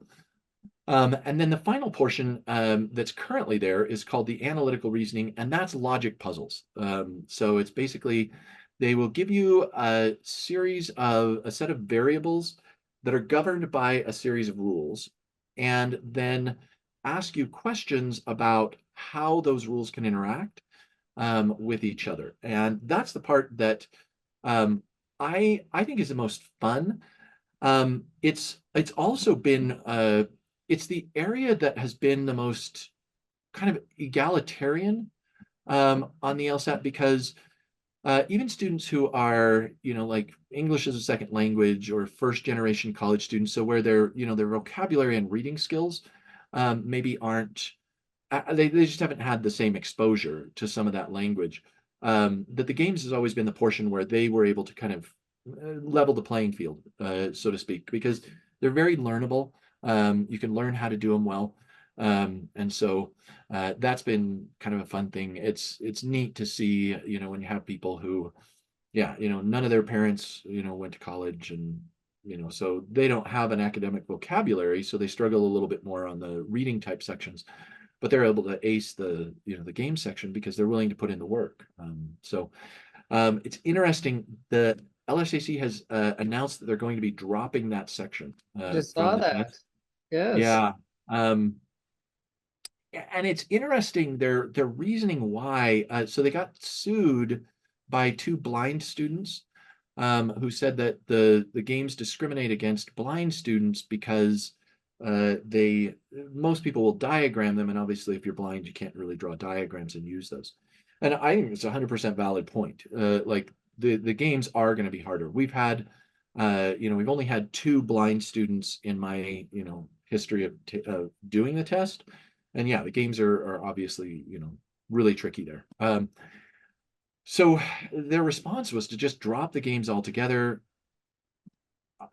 I really think it's a bad move. I my I feel like they could have just done accommodations for those people and done what they're doing with everybody else and managed the problem without changing it and without hurting the groups that rely on the games a little bit to help their scores. It's one where I was just on the phone last night with someone who, he's, immigrated from South America, and on the games he's missing one or two, and it's really solid. And on logical reasoning and reading comp, his best days he's missing 10, just because, and it's a lot of it's just a time factor. He just can't quite get there. So all of a sudden, he's looking at this new change, and now instead of missing 20, he's missing 30, if they, go through with the switch. And it's just hard for me. I feel like it's a change that the people that it benefits, and the people that it hurts, I feel like it's ill-conceived. So the groups that are going to benefit are English majors, philosophy majors, political science majors, people who are really used to reading, academic argumentation types of things. People that it hurts are science majors, and people from STEM type stuff, which I'm sort of like, well, did English majors need more help? I mean, I feel like they already kind of have a leg up here anyway, and certainly in talking to a lot of deans of admission, they would actually prefer to have a little bit more leeway with, like they would like more STEM majors, Yeah. or people with that background. And then, of course, the other group that it really, it really helps people who come from high educational level households, and really disadvantages people who come from lower education level households. And again, I'm sort of like, is that what we want at standardized tests to do more? Like we want to make them more discriminatory against lower income, lower education level households. Like, why? It just seems to run contrary to like everything that I think we should be doing. And so just disappointed. Whether or not it's accurate, like whether or not it's going to be a good score predictor, I'm not saying that, because um, I do think that the other sections have a much more direct correlation to skills that are done in law school. I'm 100% of that opinion. But it was really kind of funny. The letter that the LSAC sent out was also just nonsensical, was the term that one of the deans of admission used when we were talking. And two others said it's an insult to our intelligence. They literally in this letter said, this change will make little to no difference in student scores. The skills that are tested on the game section are identical to the skills tested on the logical reasoning section. And I'm like, wait a minute, you really just said that to a bunch of people who took the test? Like, you've taken it. They are not the same. Oh. Otherwise, you would have the same scores of everybody on each of those sections. So anyway, it's just, and the evidence they gave for it was, oh, well, here's the median score when we have the games included. and here's the median score when we don't, like when we do an extra logical reasoning. And see, they're within 0.2 points of each other. So it's the same. And I'm like, that that data doesn't prove anything. I mean, you could have radically different spreads of scores and still have the same median. You know, Yeah. the same median doesn't tell you anything. I mean, it tells you, okay, this was the middle score, but it doesn't tell you anything about what's happening on the other ends of the score. You know, like, I mean, from a curve, you could have the same median, and one of them goes nice bell curve, and the other one might go zigzag up and down. Like, and the median would still be the same. I'm just sort of like, that data point, what does that prove? From the Anyway, organization that creates logic tests, it's right. quite surprising. Yeah, it was, yeah, like I said, it kind of was, it's left a lot of people kind of scratching their heads. So, but you know, it's one where I'm like, no, I mean, I think it's good to test the argumentation side of things really well. I think that's an important skill. Um, I just I just feel I'm a little sad because again, there are people that I am working with and that I have worked with who it would change whether or not they got into law Yeah. schools. Yeah. Um, and when I went back, you know, and we looked back at our data and stuff on, you know, sections by score, um, on average, this change will make about a 4 point difference in the scores for our minority students. So a It's 4 point drop. huge. It's That's huge. huge. It's enormous. And that just hurts my heart. In You terms know, of the schools you're going to get into, right. scholarships available, I mean, that's a Right. massive difference. Yeah. I mean, 4 points is really the difference between getting in and not. And, or if you would have gotten in, 4 points higher gets you a scholarship, you Yeah. know, at least a half. Yeah. So yeah, it's kind of heartbreaking. But anyway, so the games, we'll talk more about those. So, because they can do whatever they want. Um, but the games section is basically analytical puzzles, and it's just kind of learning to work with rules and how rules fit together. And so it's maybe a little bit more like you know, what's called formal logic, or you know, like quantificational logic. It's more about kind of how does rule A affect rule B. And a lot of it, you know, like one of the things as I approached the LSAT, what really became clear to me was the importance of the step that almost everybody was overlooking. Um, so in high school, my high school soccer coach is the best coach I've ever seen in any sport on any level. And um, so like she went directly from coaching our high school soccer team to coaching BYU's women's soccer team. And 4 of her first 5 seasons as a new NCAA program, she went undefeated. So Wow. that's pretty solid. And they're pretty much almost always at least making the Sweet 16 of the tournament. This year they lost in the quarters. Last year they lost in the finals on a shootout. Oh, it was just rough. But anyway, she's just a absolutely phenomenal coach. I mean, just really that good. But for the first couple of weeks of practice, she would take the goals off the field. Like they weren't even like the soccer goals weren't on the field. And you know, teenage boys aren't known for their long-term thinking skills. And so you know, we were like, come on, we've got to score goals to win. And she was like, look, what we're going to be working on for these 3 weeks is we're going to be working on passing, trapping, and spacing.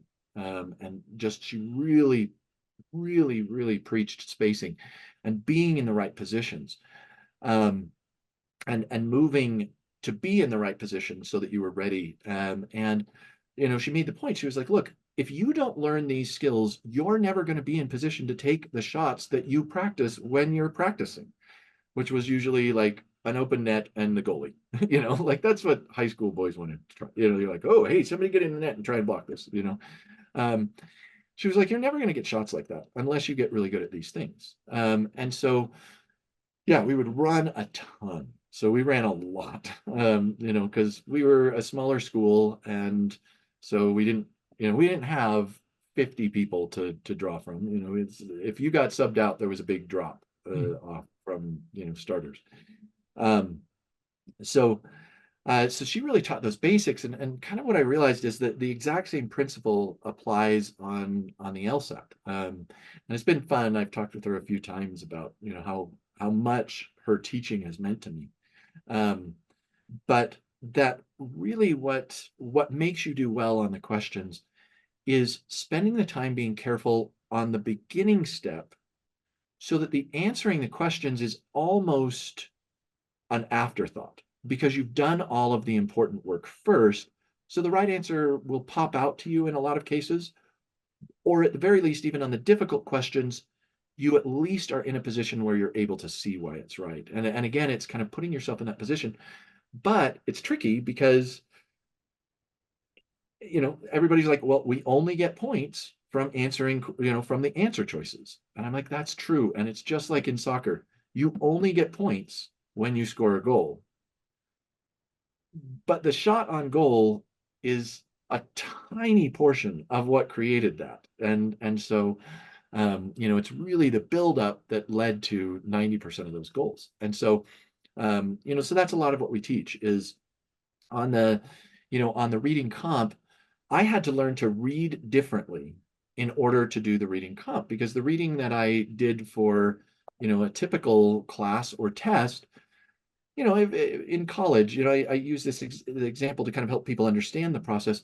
You know, in college, if I had a 20-page reading assignment and then the professor was going to give a quiz, you know, I might have maybe 15 or 20 questions. So about a 1 question per page rate.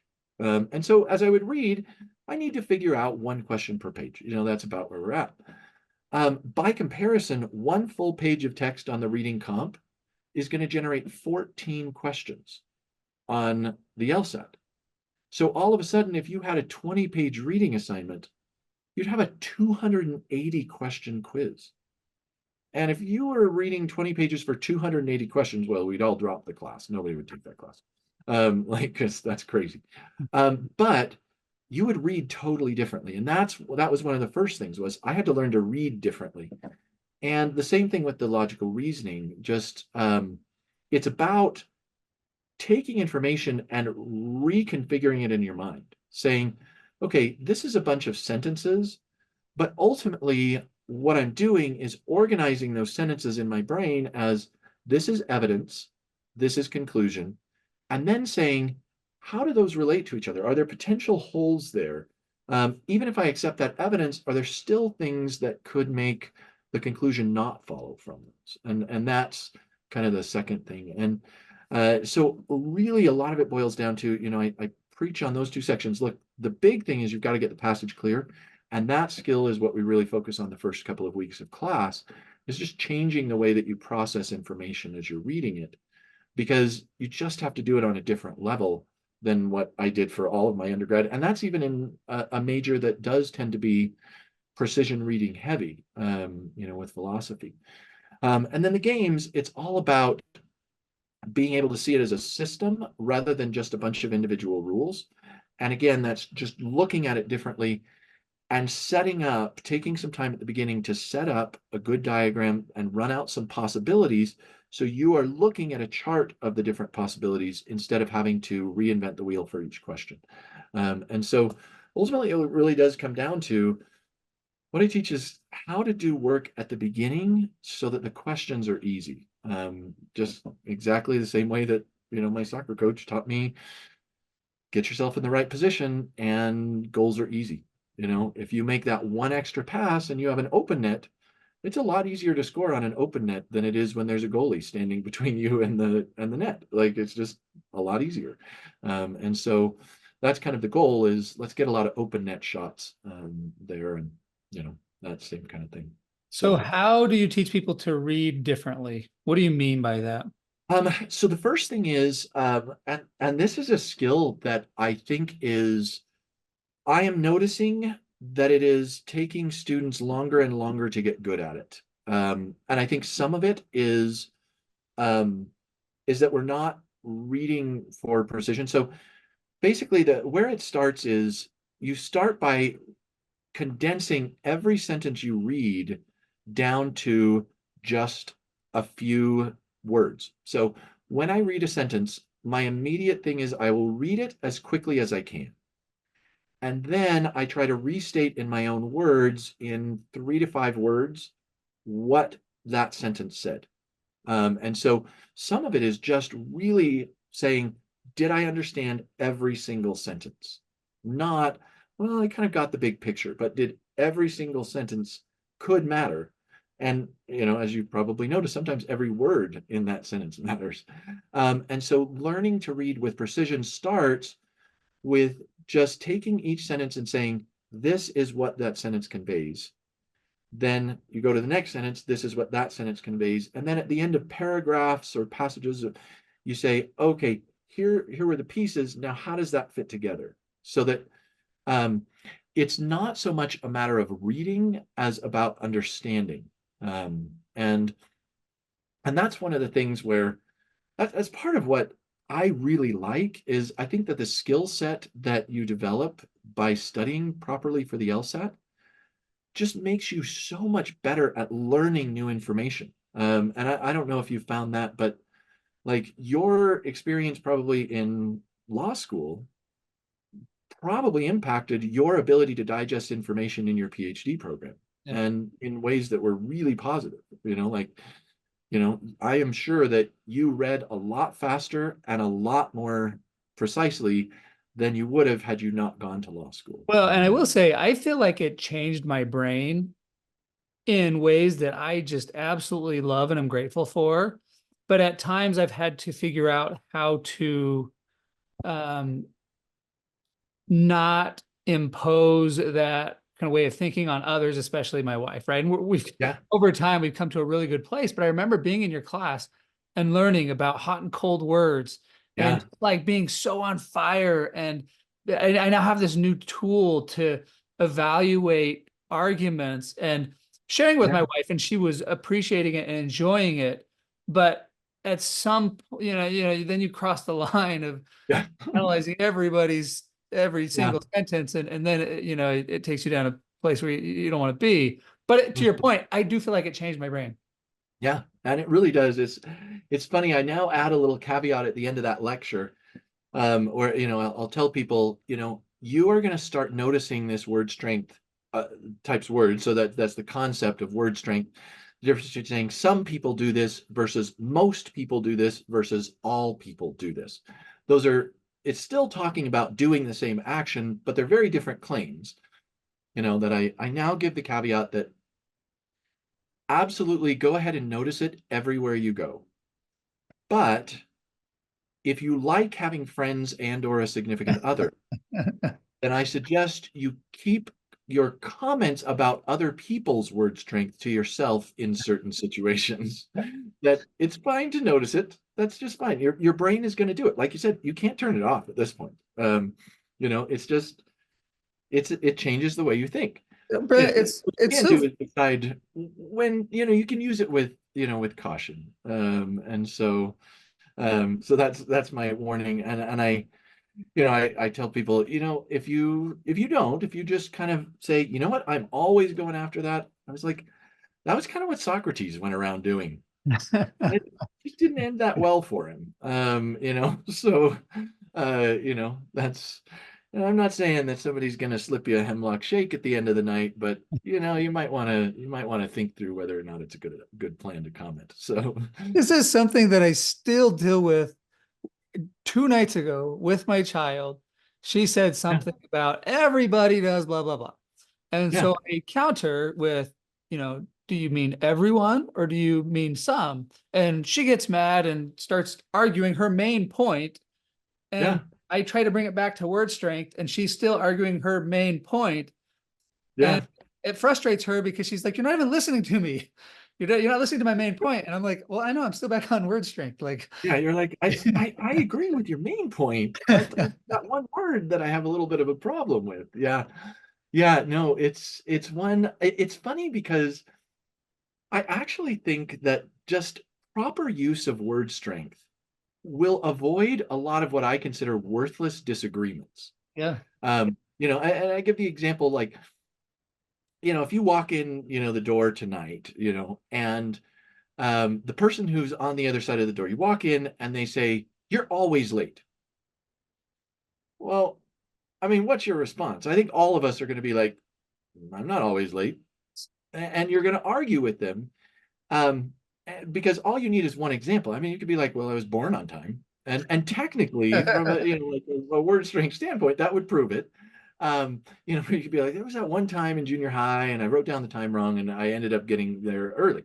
That technically proves your point or disproves theirs.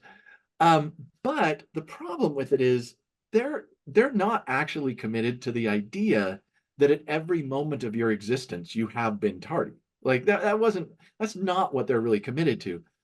But that was what the words said. And so the words that they said are different from the idea that they're committed to. And so what you end up arguing about is the words that they said. But the reason that's a worthless disagreement is neither person holds that view in the first place. But that's what you're arguing about. And so I think if you can consciously use words a little more precisely, and if we can kind of get in the habit of doing that, which is very much, I think, societal norms, and especially, kind of the sort of typical things of the day have gone very much the other. Hyperbole is more prevalent today than I think it was at some point. That's how you get, like most amazing video ever. Like how many of those have you seen on the, technically all but one of those are a lie.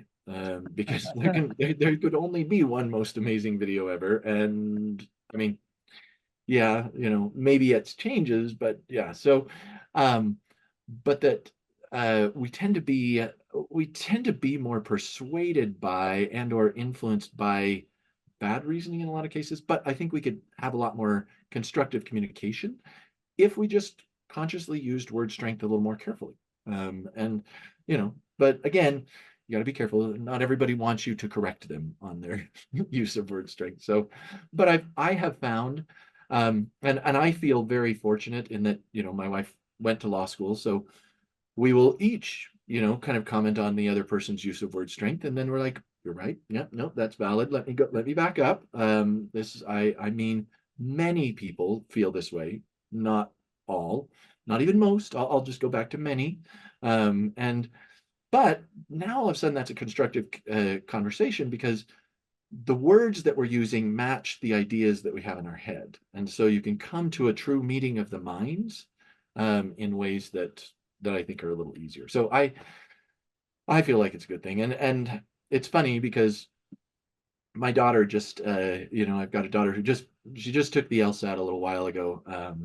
And it's interesting. Stanford's her number one choice. She would like to go there, and her scores are similar to yours, actually, very similar. And so she would like to go there. But as she was studying for the LSAT, she would come to class and she would be like, how have people not heard about word strength? And I was like, well, not everybody grew up in a house with an LSAT teacher and a lawyer. Like this, you got to recognize you did have a bit of an advantage there, just in terms of background. Like her starting score was completely different than mine, and so. But yeah, it's that word strength is one of those things where just linguistic precision, becomes really important, and in certain fields. But again, it's a type of communication. Um, and there's lots of types of communication where that's not really going to be, critical. If you think about, your life experience, yeah, like on the football field, when you're given a pep talk, I don't know that word strength precision is going to be better. We got to go out there and do above our average. Like, no, we have to do our best. Like there could be more feeling time. So there are places where it is better. Like we need to recognize logic has its place, and we certainly have areas. But yeah, there's certain situations. And in all reality, that is one of the things. There've been studies done on this, that certain groups tend to use words, like tend to use hyperbolic language as more of a group and communal connective element. And so, I think recognizing, yeah, there's a place for it and stuff, but that it's not, there's also a place to not use some, not insist upon its use. But it definitely has changed, the way I think about things. Well, that was something I just remember from your class that stuck with me and was one of my first aha moments where you taught word strength. And then I can just see it everywhere in every Yeah, daily conversation, from the journalists to the politicians to the business leaders to the religious leaders. People use word strength differently and very imprecisely. yeah, yeah. And it really, like, it's one of those where you're like, whoa, like suddenly I haven't noticed this before. So and it's fun because it is fun to just start noticing this new skill, and suddenly it's like, oh, this whole aspect of language that I didn't know existed. You're like, suddenly it's been all around me my whole life, and I just never like keyed into it. And And again, if so, somebody missed it, would you mind just giving us the quick, how do oh you yeah, introduce word strength? I know we touched on it and you went over it briefly, but yeah. how do you teach it? So I'll just kind of walk through kind of my brief explanation. So I start with it. I say, okay, word strength. I tell it like this: word strength is similar to salsa.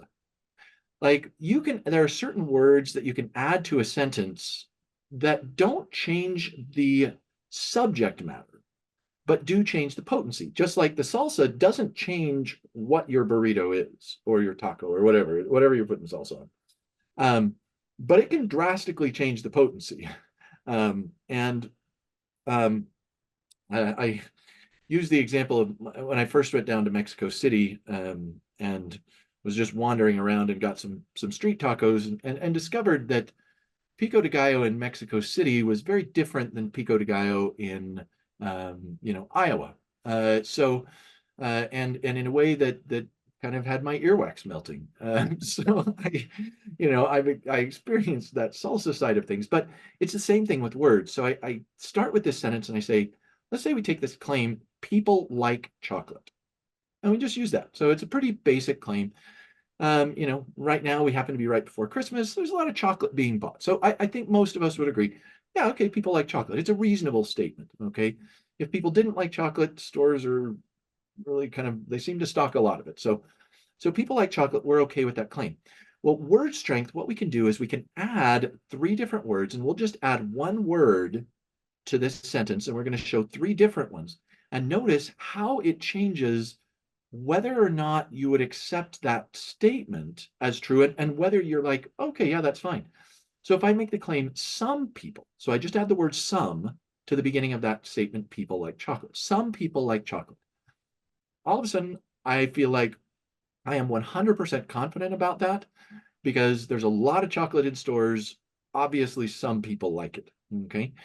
Um, so that's a really weak word. And weak words are very easy to prove, but they don't function very well as evidence. So they're easy to prove, but it's very easy to prove some. You just need one. For the purpose of the LSAT, you don't even need two. I mean, most of us would want two to say some people, but on the LSAT, it just requires one. So some people like chocolate, very easy to prove. If we bump that up and say most people like chocolate, well, now all of a sudden when I say, okay, do you think that's true? Most people are like, yeah. But if you notice, my head just started doing this, like you get a head bob or a little bit of a frown. All of a sudden, people are a little less sure of it because most is a much higher level of strength than some. Most, you need 50% plus one. And while I think that's probably true, I'm not 100% sure. And part of my hesitation would be, well, I don't know about chocolate consumption rates in China and India and a couple of other places. So it could tip the scales. There's a few people in those countries, and they could affect that. Um, so that would be one where I'm a little on the fence. And if I made the claim, if I add the word all to the beginning of that, all people like chocolate, I don't think anyone would go for that because you would have to prove that every single person likes chocolate. And most people have met somebody who might not like chocolate. I seems strange to me, but whatever. I really enjoy chocolate, but there are people who might not like it. And so all people like chocolate would be too strong. So that's a good example of kind of word strength. Doesn't have to do with number. And in my lecture, I'll kind of take it one step further and say, okay, let's go to our middle claim. Some people like chocolate, or sorry, most people like chocolate. Now what let's do is let's add another element of word strength. So what we just talked about is the idea of number or scope, like how many. That's one area where word strength comes into play. But another area where it comes into play is certainty. So if I say most people like chocolate, we've got that statement. Now we're going to add the phrase, it is blank that. So if we say it is possible that most people like chocolate. Now all of a sudden I'm very comfortable with that statement because possible just means I mean, theoretically, 1 in a billion is still possible. Okay. And I mean, if you go buy a lottery ticket, it is possible you'll win the lottery. Your chances are not very good, but it's possible. And so the burden of proof for possible is incredibly low. So if you say it's possible that most people like chocolate, I'm totally on board. I believe that that's true 100%. If I bump up to it is probable or likely that most people like chocolate, now I'm back to, yeah, I think that's right, but I have a little bit of reservation. It's where I'm comfortable-ish, but it could go either way. And if I go up to it is certain that most people like chocolate, now you've lost me. I no longer feel confident in that claim because the word strength has changed. And so anyway, so that's kind of the idea. And those are, designations of categories. So word strength can have to do with number or scope. It can have to do with certainty, possible, probable, certain. And then there's the third area is degree. Certain types of words carry with them an inherent strength, especially relative to other words that ends up making a difference. So if we take the word like in that sentence, we're probably referring to derive pleasure from eating or, kind of enjoy, something like that. And we could change that word to add some word strength, and it might change the way we feel about it overall. So if we said most people love chocolate, then we're still talking about enjoying eating or derive pleasure from eating. But there's a difference between like and love. I mean, that's a lesson that we all have to learn at some point in our lives, right? So, but those two word strengths are different. I would, if someone says it is probable that most people like chocolate, yeah, I'll go for that. It is probable that most people love chocolate. No, I'm not so sure. And so, that would be kind of the quick version of word strength. So you can see, the categories are word strength and scope. So number or scope, certainty, and then degree, like to what extent. And those three things, while that doesn't encompass all of the examples of word strength, it does give you a pretty good kind of overview of, kind of where word strength comes into play.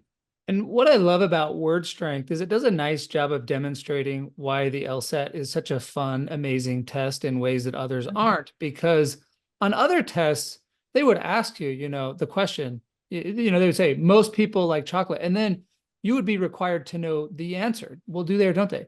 And so you can continue from there. What's great about the LSAT? Yeah, well, what's great about the LSAT is that it's all like it's not a test of real world knowledge. Yeah. Like it's just application of logic principles. They aren't testing you on your knowledge of the real world. I mean, I joke that you could go into it not knowing any facts about the world as we know it and do phenomenally well on the LSAT. Like you don't have to memorize formulas for equations. You don't have to like do any of those things. You just have to use principles of logic to answer new questions. And so every new test is different. Like you're not like it's not like, oh, I need to memorize these 500 questions and then I've got it. No, every new test is its own new creation. And so, I mean, I joke that, I look forward to the release of a new test. Um,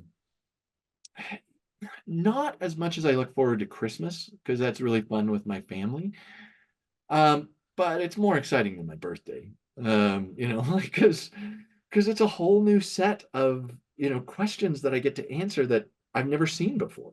And I get to try my skills against it. And that for me, that's a blast. Like that's one of the things I love.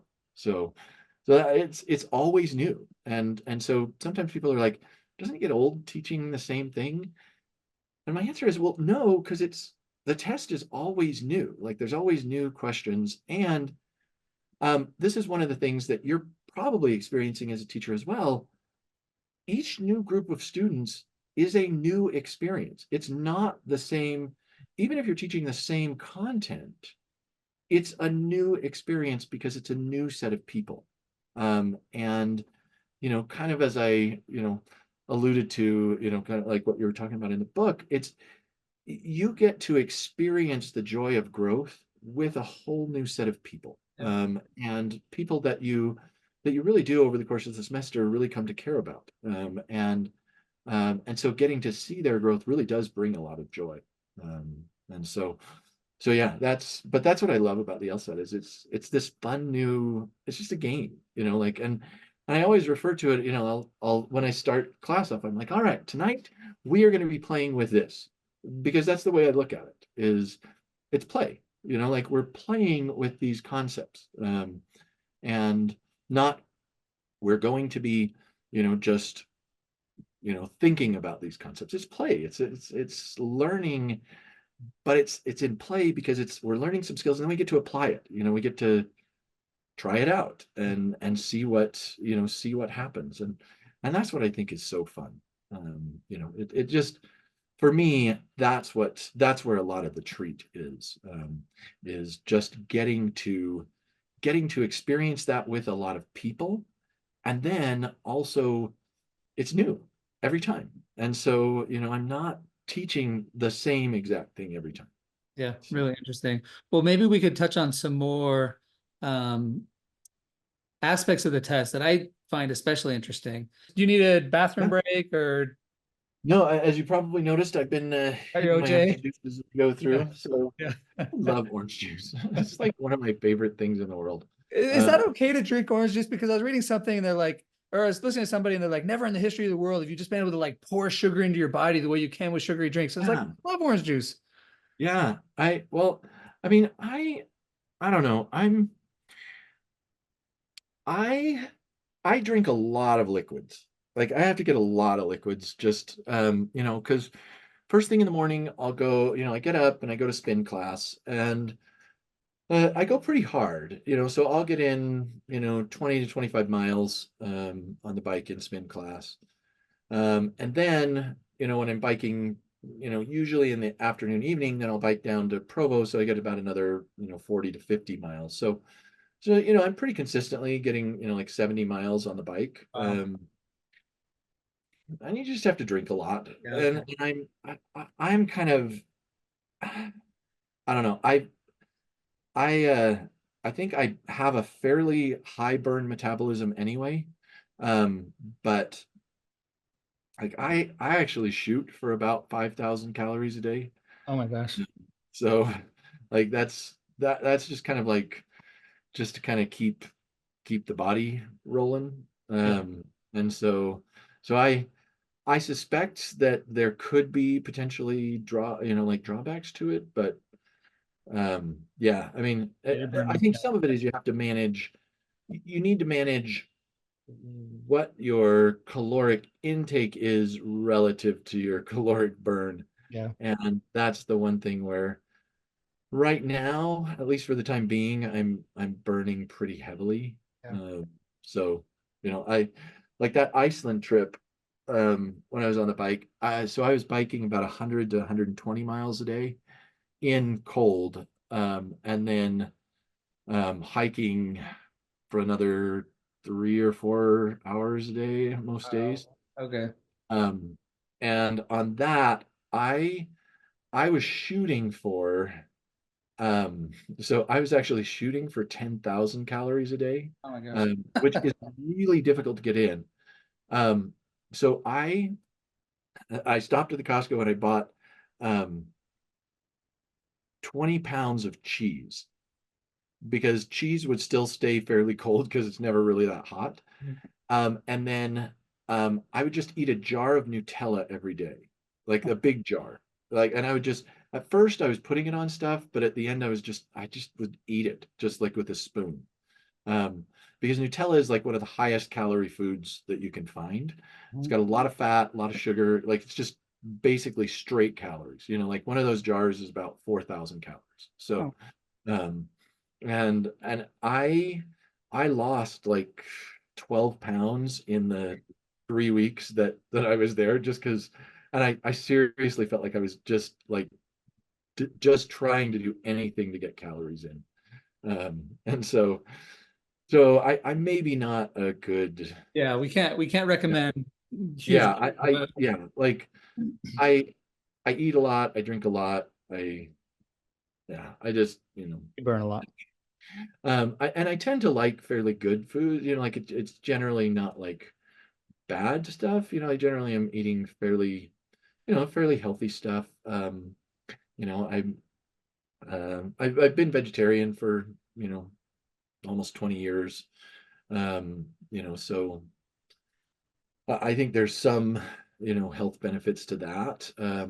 But yeah, I eat a lot of food, just happens to be, do a lot of protein shakes. I like orange juice.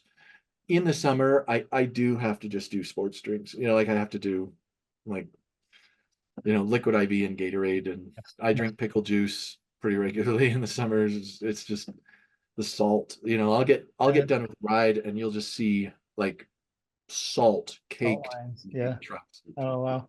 because it's just, yeah, it's 100 degrees and you just biked for an hour. Like it just is what it is. So Okay, well, we'll get back to it. yeah, So, let's maybe next we could talk about we talked about word strength. Maybe we could talk about some common logical fallacies. yeah, If it's okay with you, this one it may be a little tricky to do without a whiteboard, which I said yeah, we're gonna try to focus on ones that are more yeah, easily digestible from an audio standpoint. But one that also kind of changed the way I see the world was if then statements and yeah, how people mess those up and how you don't get as much information from them as you think you might, but you actually get some extra information that you might not be aware of. So if you want to describe yeah. those, that'd be fun. Yeah. So this is one of the areas that is a huge eye opener. I often tell people, if you struggle with if then statements, you can blame your parents. It's their fault. And I'm only kind of joking with that. But part of it is because the way that most people use word strength is and is kind of off because we've just kind of been accustomed to it. And the same principle applies with if then statements. Sort of, we learn about if then statements from the way that typically our parents and the people around us use them. And a lot of times that may be different than what the precision is. So let's start with this example, the one that I think everybody would, kind of accept. So we could say, if something is a dog, then it is a mammal. Okay. And so when we're looking at that statement, we would say, okay, yeah, that seems reasonable. Okay. And so we have a situation anytime someone says, you know, it's a dog, you automatically can deduce that it's also a mammal. So you call up your friend on the phone, you're talking, and your friend's like, oh, hey, I got a new pet. And you're like, oh, is it a dog? Your friend says, yes. Then you could say, oh, well, then it's obviously a mammal. I mean, it'd be weird, but you could do it. Um, so that's the thing that everybody gets, and we're pretty solid with that.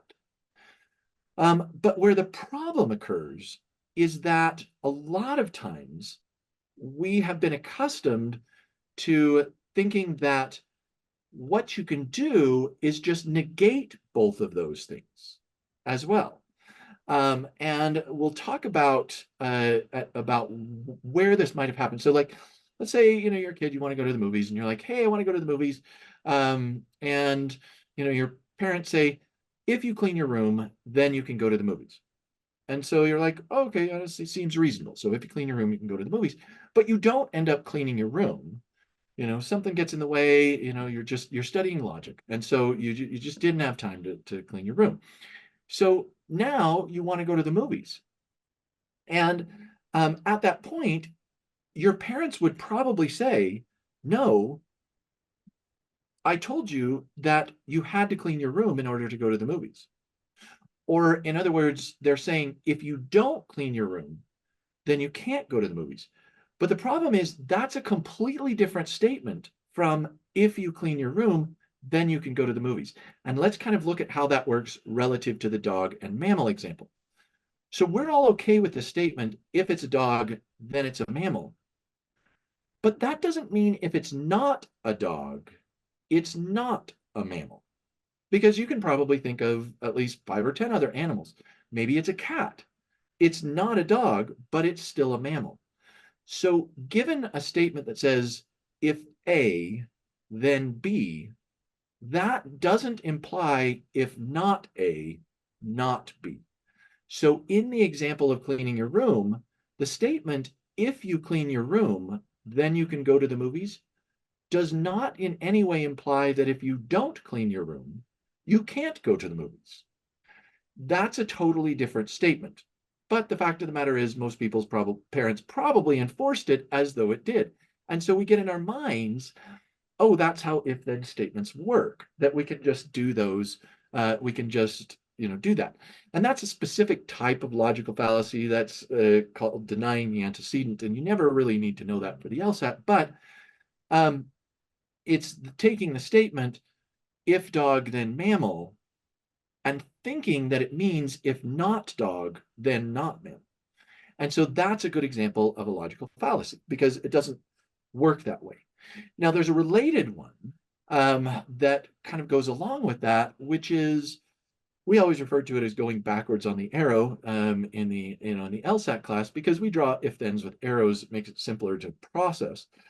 And this one's called, affirming the consequent. But this would be using those same statements that if something is a dog, then it's a mammal. You can't reverse the order of those two and have it still work. Because if we say, if it's a mammal, then it's a dog, as soon as I make that statement, you're like, no, that's not true. Because you could call up your friend and be like, hey, how's it going? They're like, oh, great, I got a new pet. You're like, oh, cool. Is it a mammal? And they're like, yes. Are we playing 20 questions? But they'd be like, yes. You don't know whether it's a dog. It might be, but you can't say because it's a mammal, then it has to be a dog. And so that's what affirming the consequent looks like. And so those are two related logical fallacies that are really commonly accepted by people, and in all kinds of different situations. You might see something where it's like, well, if we manage to, raise revenues by X amount, then our profits will go up. Well, that doesn't imply that if you don't raise those revenues, your profits won't go up. It's just saying if you do it, you will, but we don't know. And just because someone's profits went up didn't necessarily tell you that their revenues did. And so there's a lot of situations where we read into it elements that are not actually there. And again, I think that it's reasonable because chances are that was the way that if-then statements were treated when we were in certain situations. And yeah, just like we mentioned before with linguistic precision, in some cases, it's fine to have loose language usage and if-thens, but not in others. And that can, when we take the dog and mammal thing, you're like, yeah, no, that doesn't really work both ways. Like you can't do that. So that would be a good example of one of the more common logical fallacies. And I'll see that even in, newspaper articles and stuff. People will talk about that. And, I've seen lots of situations where that's used. So that would be a good example of one that we see fairly often. And that's basically, I just call them bad if-thens. And it encompasses both types, both the if dog, then mammal. So that's our base statement. Bad if-thens cover both the if not a dog, not a mammal, which doesn't work, and the if mammal, then dog. And both of those don't work. Now, just as you mentioned, if-then statements tell us less than what we might think, but more than what we might notice right away. Because, and this is kind of the tricky thing, if you call up that same friend and you know that this is a truth about the world, if it's a dog, then it's a mammal. And you call up the friend and you're like, hey, how's it going? Bought a new pet. Oh, great. Is it a mammal? And your friend says no. Well, by virtue of it not being a mammal, you can say for sure it's not a dog. You don't know what it is, but you know what it's not. And so that's something that's called a contrapositive, or I mean, there's different names for it. Some people call it the transposition or modus tollens, or anyway, there's other ways that they describe it in linguistic things. But it's basically that is a valid conversion of an if-then, and so that would be, that would be an example of what it does tell us that's maybe a little more than what we might at first glance notice. And so, can you give the contrapositive example of the cleaning the room in the movie? Oh yeah. So what that technically says is, so to create a contrapositive, all you do is change three things, and it's so. And in this situation, we only have to change two. So you have to change the order or the position of the variables relative to the if and the then. Whatever began the if now is going to be the then, and whatever was the then is going to become the if. But just like we mentioned, you can't just do that. Instead, the second thing you have to change is you have to change everything that was positive and make it negative. And anything that was negative becomes positive. So if we took our statement, if dog, then mammal. Dog was first, it was positive. Mammal was second, it was positive. So when we do a correct contrapositive, that's going to say if not mammal, then not dog. And that would be our valid contrapositive, because mammal was positive and it becomes negative and moves into the if location. And dog was positive and moved into the then placement. So that's how that one works. So in our example with cleaning your room, it said if clean your room, then go to the movies. Technically, the contrapositive of that says if you're not allowed to go to the movies, then you didn't clean your room. And that one ends up being a little bit weird, because you're like, well, wait a minute. Are you saying that I could do anything I want, and as long as I clean my room, I could still go to the movies? And the answer is yes. Like technically, from from the standpoint of like how formal logic works, you could, based on the statement, and this is where formal logic, you hit its limits, you could clean your room and then blow your house up. You would still be allowed to go to the movies. You could clean your room and you could go, like just spray whipped cream all over your parents' car, and they would still have to let you go to the movies based on the formal logic. Now, I don't know any parents that would actually follow through with that. So again, it's kind of a linguistic precision thing. So that would be the example. So that would be our correct contrapositive. So it would basically say, if you aren't allowed to go to the movies, the only possible thing that could have happened is you didn't clean your room. Like that would have to be true. And that's where you're like, oh yeah, that's a little weird. So there's a lot of situations in life where if-then statements don't super apply, because there's just limited situations where if-then statements are part of what are called necessary and sufficient conditions. And there's actually, while there are oftentimes necessary conditions, there's very few sufficient conditions. Basically, there's very few things that are truly, if this happens, then something else is guaranteed. Usually it's a little more nuanced than that. Yeah, really cool example. And for me, this was a fun part of the logic games. And then there's all sorts of cool variations with, if thens and Yeah. unless, and maybe you could talk about just some of those variations briefly. Yeah, so that's one of the things that they do. You get this a ton on the game section. In fact, there's a whole kind of category of games called two group games. And they basically just test your formal logic ability. Like that's pretty much all they are. And so what they'll do is they might list a sequence of variables or a sequence of letters. So it might say, you have 6 people are being considered to be hired for some position.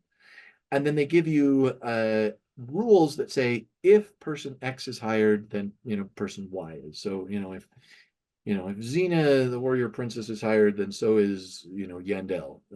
And then, but you have to recognize that tells you if Xena, then Yandel, but it doesn't mean if Yandel, then Xena. However, it would tell you if not Yandel, then not Xena.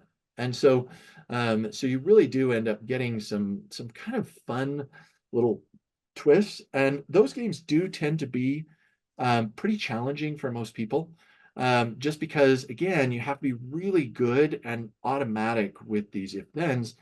And that's just not something that, we're used to doing. Like I said, it is one where we have just come to have this sort of loose use, and we've said, oh yeah, it means this, but yeah, it doesn't quite work that way. And so that's those are the ones, and what they'll end up doing with those games is they will make it so that it's all of those actually link to each other. So the if then statements link up with other if then statements. And so it'll say, if Xena, then Yandel. And if Yandel is hired, then Quentin is not. So now you have these chains. And the problem is what they'll do is they'll have like 6 or 7 rules, and they all form this one long chain, so that if you mess up one element in the chain, then you miss all the questions, which feels kind of crappy. Like that kind of sucks. But like you're like, wait, I got 4 out of the 5 perfect, and I got 0 points. So like that can be frustrating. But yeah, that does end up being, one of the it's just the nature of the beast. If then statements are so precise, and so you have to, yeah, you have to get them right, or you're just gonna miss a lot of stuff. Um, so anyway, that would be an example where we see them. You also see them a lot on other games. You're seeing them a lot in one of the game systems that we see a lot is they'll say there are 5 people and you need to arrange them in order 1 through 5. It's a pretty simple system. And they might give you a rule that says, if Veronique is number 2, then David is number 4. And you have to recognize, well, that means if Veronique is 2, David is 4, but then they'll try and trick you by saying David is 4. And trying to trick you into thinking that then Veronique has to be second, but she doesn't have to be. She just could be. It's a possibility. Or they'll say, and by the same token, if we put anyone else in that 4th position besides David, then there's no possible way for Veronique to be in 2. And that would be our correct contrapositive of the system.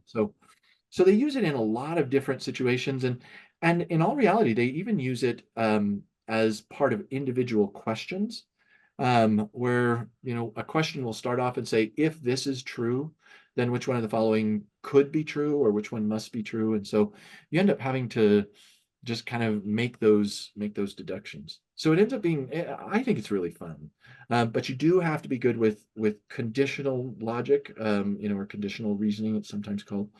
And that's one of the things, that was what, when I talked about liking the logic side of things, on the in my undergrad with philosophy, that was what I liked, because that was what I was doing in those logic classes, and that's where I was like, oh, okay, now we're in the fun stuff. Like this is the good things. Admittedly, I mean, not everybody loves it, and I totally get that, but for me, that was the treat. Like that was the fun bit. I will So say too, though, doing these games, so I'll pull out my LSAT books and try to do some puzzles with my kids. Yeah. My techniques and my translation of the rules are a little rusty, and then it just starts hurting your brain unless you Yeah. have a good system. But when you have a good system and you can methodically work your way through them, it's so fun. And so I will say one of my highlights of my life, I'm not, Yeah. this is accurate word strength. I'm not Uh-huh. exaggerating. Yeah. Was I was taking the LSAT and I was on my fourth game, and it was one of these, ordering questions, and I'm trying to figure out how to do it. And one of the steps that you had taught, or one of the strategies, was sometimes if you just run every possible variation, then there's only going to be maybe four or six. So Yeah. I'm looking at the question, and I've nailed the first three games. I've got like 15 minutes left. And I'm like, what do I do? What do I do? What do I do? I don't know. I don't know. I don't know. And I was like, wait, I think I can run all possible scenarios on this one. There's not 20, Yeah. there's like six. And right when I had that thought, I was like, that's it. I did it. And so I ran every possible scenario, got all the answers, got all the games right, got into Wow. Stanford Yes. because of that, Yeah. that process. So to me, these games can just be so much fun. Right. Yeah. And they, it's exactly what it is. Sometimes, and that goes back to that, idea of let's do a little bit of hard thinking at the beginning. And then it made the questions, probably as you went through the questions, it was like, A. Yep. Yep, So no, easy. that one's going to be C. Yep. And so rather than having to spend a minute or two on each question, you were 15 seconds for each question. And And it's just like, oh, this is finished. great. The biggest scare I had was I finished with 15 minutes left. And I'm Yeah. like, I think I just figured them out. And that's why I have so much time. And I'm kind of worried because Yeah. did I make a No. mistake because it was so easy? Yeah. And it's really fun. Like that's that moment that is so awesome, you know? Um, and it's funny because um, early on, I was maybe 4 years into teaching the LSAT, and I was having a conversation with my parents, and I think they were sort of like, "When are you going to get a real job?" Like that kind of thing. Like this isn't a real job. This is like a job that you do while you're waiting to have a real job. But and so anyway, they they asked, and this may tell you a little bit. It was my dad's turn to choose date night, so he was like, "Oh, we should do an LSAT, game section for date night." He always likes intellectual kinds of things. But and my mom was like, "Oh yeah, that'll be cool," and so they asked if they could have one, and so I gave them an LSAT section, and they worked on it, and they said, they were like, "Yeah, those are kind of cool. I can see why you like teaching them." I was like, "Yeah, how'd it go?" They were like, "Oh yeah, it was great. We worked on it for about an hour, and we got through three out of four, and we got them all right. And then we started to have kind of a headache, and so we stopped. And I was like, "Oh, that's great."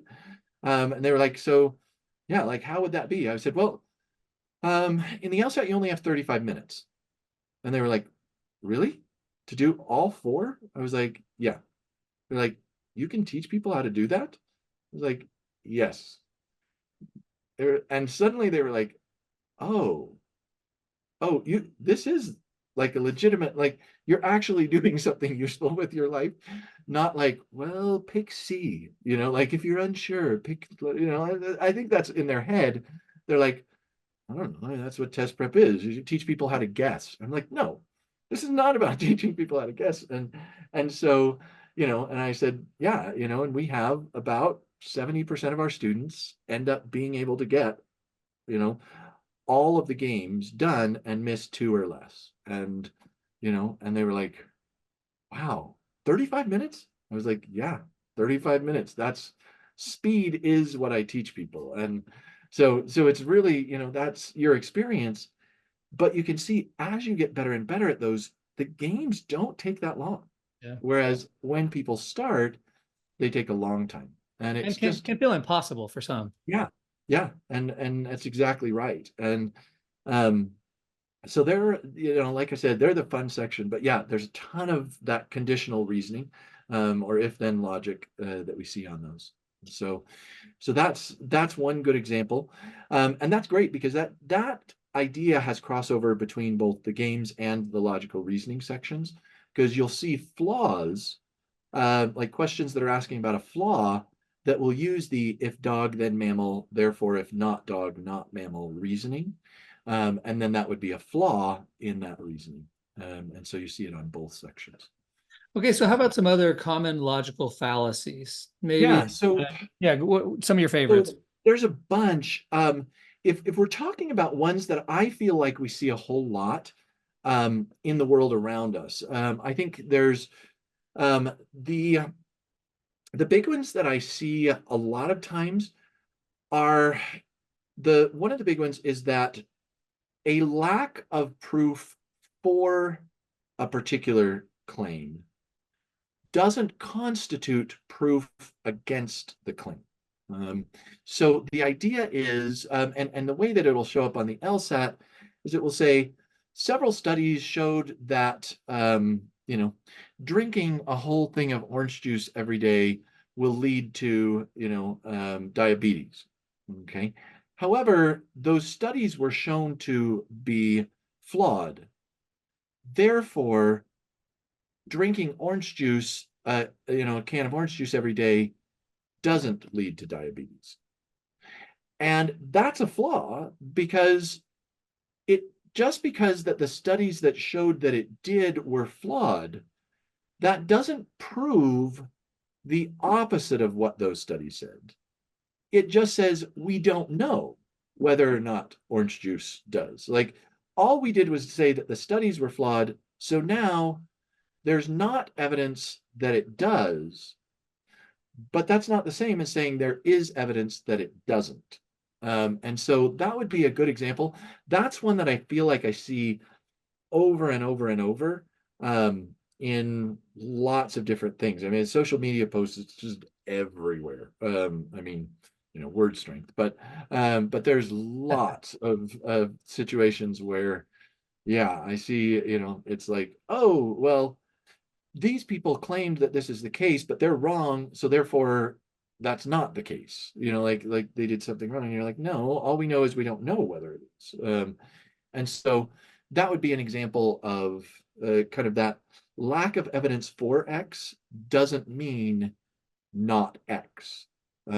So it's and there's lots of different things. People will say, well, and you could I mean, you could make arguments that you like or dislike that have this.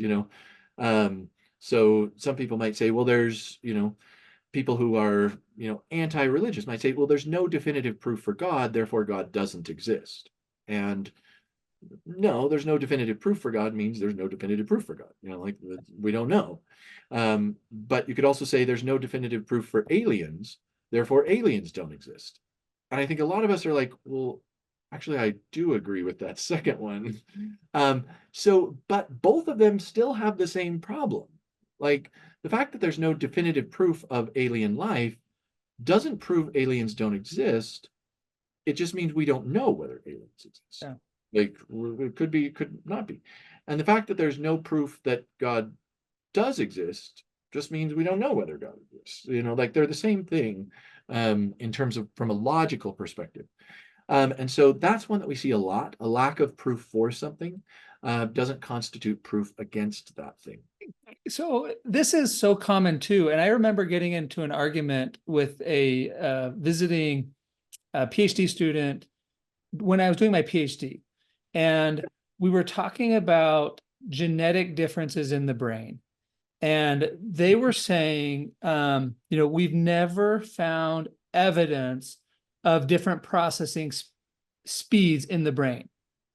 Yeah. And I was saying, okay, fine. But to me, it seems obvious, or it seems likely that Yeah. some people's processing speed will be different at the chemical level, right? In the way that some people are taller and some people are shorter. And, we have all these variations. And he literally shouted back at me and said, we have never found evidence of that. Yeah. You have never found it. And I said, look, I'm fine that you've never found evidence. Yeah. You're like, It doesn't prove that there aren't any fine. differences.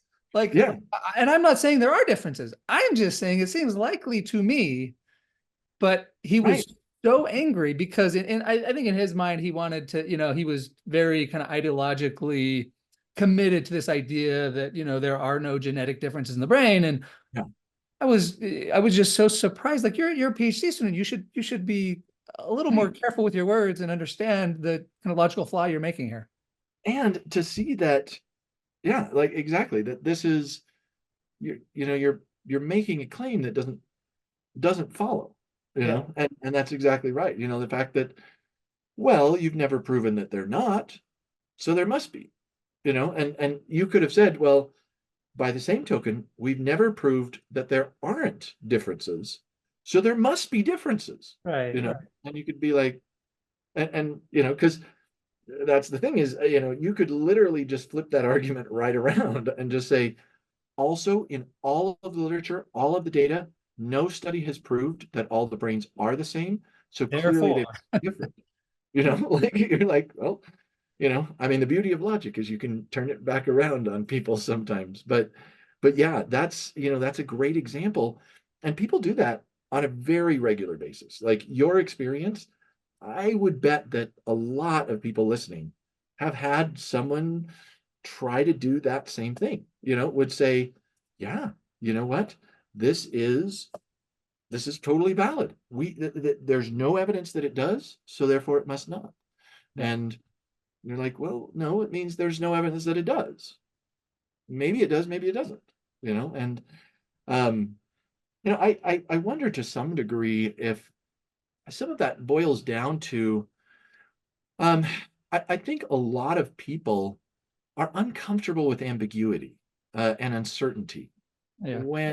and so we try to kind of have things be a little more certain than what they actually are. I think I don't know if you found this, but spending a lot of time with the LSAT and logic and stuff, one of the things that it comes down to is you feel a whole lot more maybe and Yeah. a whole lot less definitely or definitely not. And so there's a lot of situations where I'm like, maybe, like, I don't know.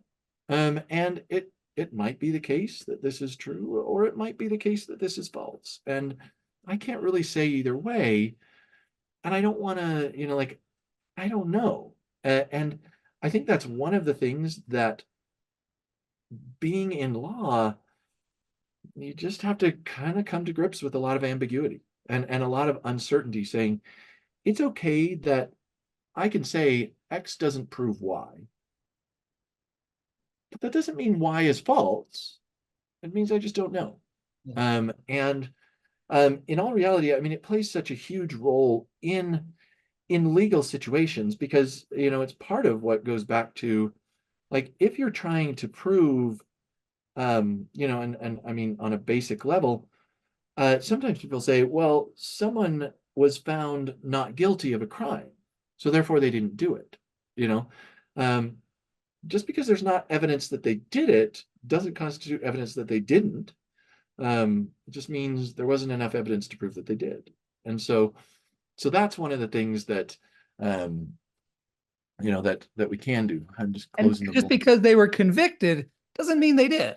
Right. No, it just means that a group of people believed that the evidence showed that they did. And I mean, depending on which, type of law, either by a preponderance of the evidence or by, beyond a reasonable doubt. But sometimes we found that people were wrong, on those things. And so, but yeah, and I think that's one of the things where, um, the law and the more that you learn about logic and logical fallacies, the more you're like, huh, there's a lot of things that I've just accepted as, oh, that's definitely true, when I maybe should more be looking at it as that might be true. Yeah. It's one where there's some evidence for it. Um, but it goes back to that word strength that it might be true, or even it's probably true. Yeah. How But about some yeah, other logical fallacies that are common? there's a couple of fallacies. So um, one of the most common ones is that we also see, and it's a difficult one because um, it's used a lot to communicate points, but from a logical standpoint, comparison and analogy are inherently really weak ways of arguing, because with a comparison or an analogy, they only work to the extent that the two things being compared or analogized are identical. And any difference between them creates an opening for potentially it not being the same. And so it ends up being this kind of interesting um, situation. So analogies are really good for teaching people and helping them understand concepts, but fundamentally, a lot of analogies fall short. I mean, I used the analogy earlier about my soccer coach teaching us soccer and me teaching students LSAT. Well, whether or not that analogy is good depends on how similar are the two things being compared, or the analogy. And while I might think that they're fairly similar, someone might point out there's some fundamental differences between soccer and the LSAT. And that is 100% true. And so while the analogy, I think, can help us understand and connect things, they're fundamentally potentially problematic. And I'm going to give that example because you could argue that that analysis, that analogy is flawed because soccer and the LSAT are fundamentally different activities. One is mental, one is physical. That the preparations for soccer are very different than the preparations for the LSAT, and that's 100% valid complaint. Now, I think that from a teaching standpoint, I'm not trying to say they're the same. I'm just saying in both situations, there is one way in which they are similar. That preparation beforehand and doing some things at the beginning makes the final step easier. So that is the extent to which they're the same. But that's so sort of using comparisons is one of the things that would fall into that. And so that's comparisons are inherently that way. And there too, like tons of great teachers use analogies to teach their points. And I think that that's one of the things that I think is really a useful thing to do. But they are inherently, from a logical standpoint, they're inherently a little problematic. Yeah, and I just want to say that you said this, but I just want to emphasize the point. Anytime somebody uses a comparison or an analogy to argue, so, I mean, you could say teaching is a form of argument, but I think, we'll accept that, okay, an analogy is used to illustrate a principle. But anytime somebody's in an argument and they say, yeah, but that's like this because of that, anytime they use a comparison, anytime they use an analogy, it is the worst way to argue, because what will inevitably happen, they will say, no, that's different because of. Right. Yeah. And it's funny because I have found that, I mean, you see this a lot. You get this a lot on the internet. Like there's the joke that everything goes back to, well, that's just like Hitler, like that's, but that is one of those things where, yeah, arguments by analogy or comparison, yeah, it's inherently a very weak way of arguing and not really valid. Like from a, when we talk about, and maybe I should define these two terms. So in logic, and this may be helpful, it's not, sometimes we talk about like this is a valid argument or an invalid argument. Those actually in logic have technical terms. So valid simply means if the evidence is true, the conclusion also must be true. That's what a valid argument is. So an example of a valid argument, one example of a valid argument would be, if something is a dog, then it's a mammal. Fido is a dog, therefore Fido is a mammal. That would be a valid argument, okay? But you could also, this argument would also be valid. I could say, if something is a dog, then it can fly. Fido is a dog, therefore Fido can fly. That is still technically a valid argument, meaning if the evidence is true, that then the conclusion follows. But valid doesn't actually address the question of, is the evidence true? It's just saying, if the evidence is true, then does the conclusion follow? So that's one of the things to kind of be aware of. Like when we talk about valid, we're not, that doesn't, that there's no truth-based claims with regard to that. It's not, are these true or false? It's just, if the statements were to be true, then would the conclusion follow? And to talk about truth claims, that is that's where we're looking at, are the pieces of evidence valid, true? And so that's called soundness. And so they talk about valid arguments are ones where, if the evidence is true, then the conclusion follows. Sound arguments are valid plus they're valid and the evidence is true. So that's, that's one of those. It's just a difference. So. Well, I think that's a good distinction. And I also probably overstated my case. I think I probably said like No, never. well, your case was true. Like I wasn't, I was just, it dawned on me that I was like, oh, I keep saying valid, but I haven't defined what that meant. Well, no, you're fine. But when I think I might have said like a never use or an always, and Yeah. you just, Oh, no. I Yeah. think you were saying, I think you did a better job. This is actually a tangent from the point you just made about valid and Yeah. what was the other word? Valid and Sound. valid and sound. Um, I think I used too strong of word strength No. earlier, but anyway. Well, I actually agree with you. I like when someone is falling on a comparison for trying to prove a point, I am always like, It's very weak. that comparison only works if the two things are identical, in which case it's not There's a no comparison need for anymore. a comparison. Like, Yes. so technically, I feel like you're exactly right. Like Okay. a comparison is only valid or is only sound to the extent that the two things being compared are identical. And in that case, there's not a comparison. Comparison. We're talking about It two. is, it's a different type of argument. So Yeah. there is always at least a little gap in any comparison, if Yeah. it's actually a comparison. So you're exactly right on it.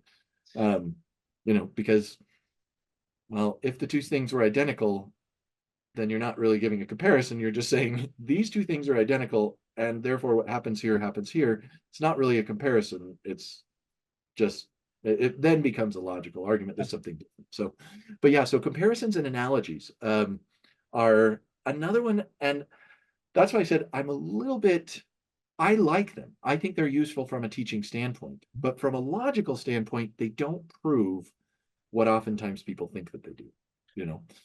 So that would be another one.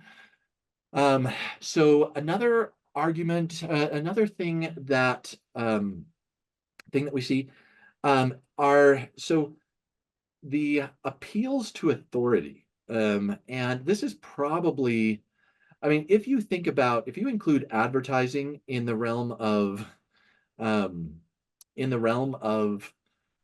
argumentation, that is almost always fallacious appeals to authority. Like and if you look kind of what's at the heart of a lot of advertising, there a lot of it boils down to, they will pick somebody who's famous or something like that, and say, this is like, I think this person is the best surgeon.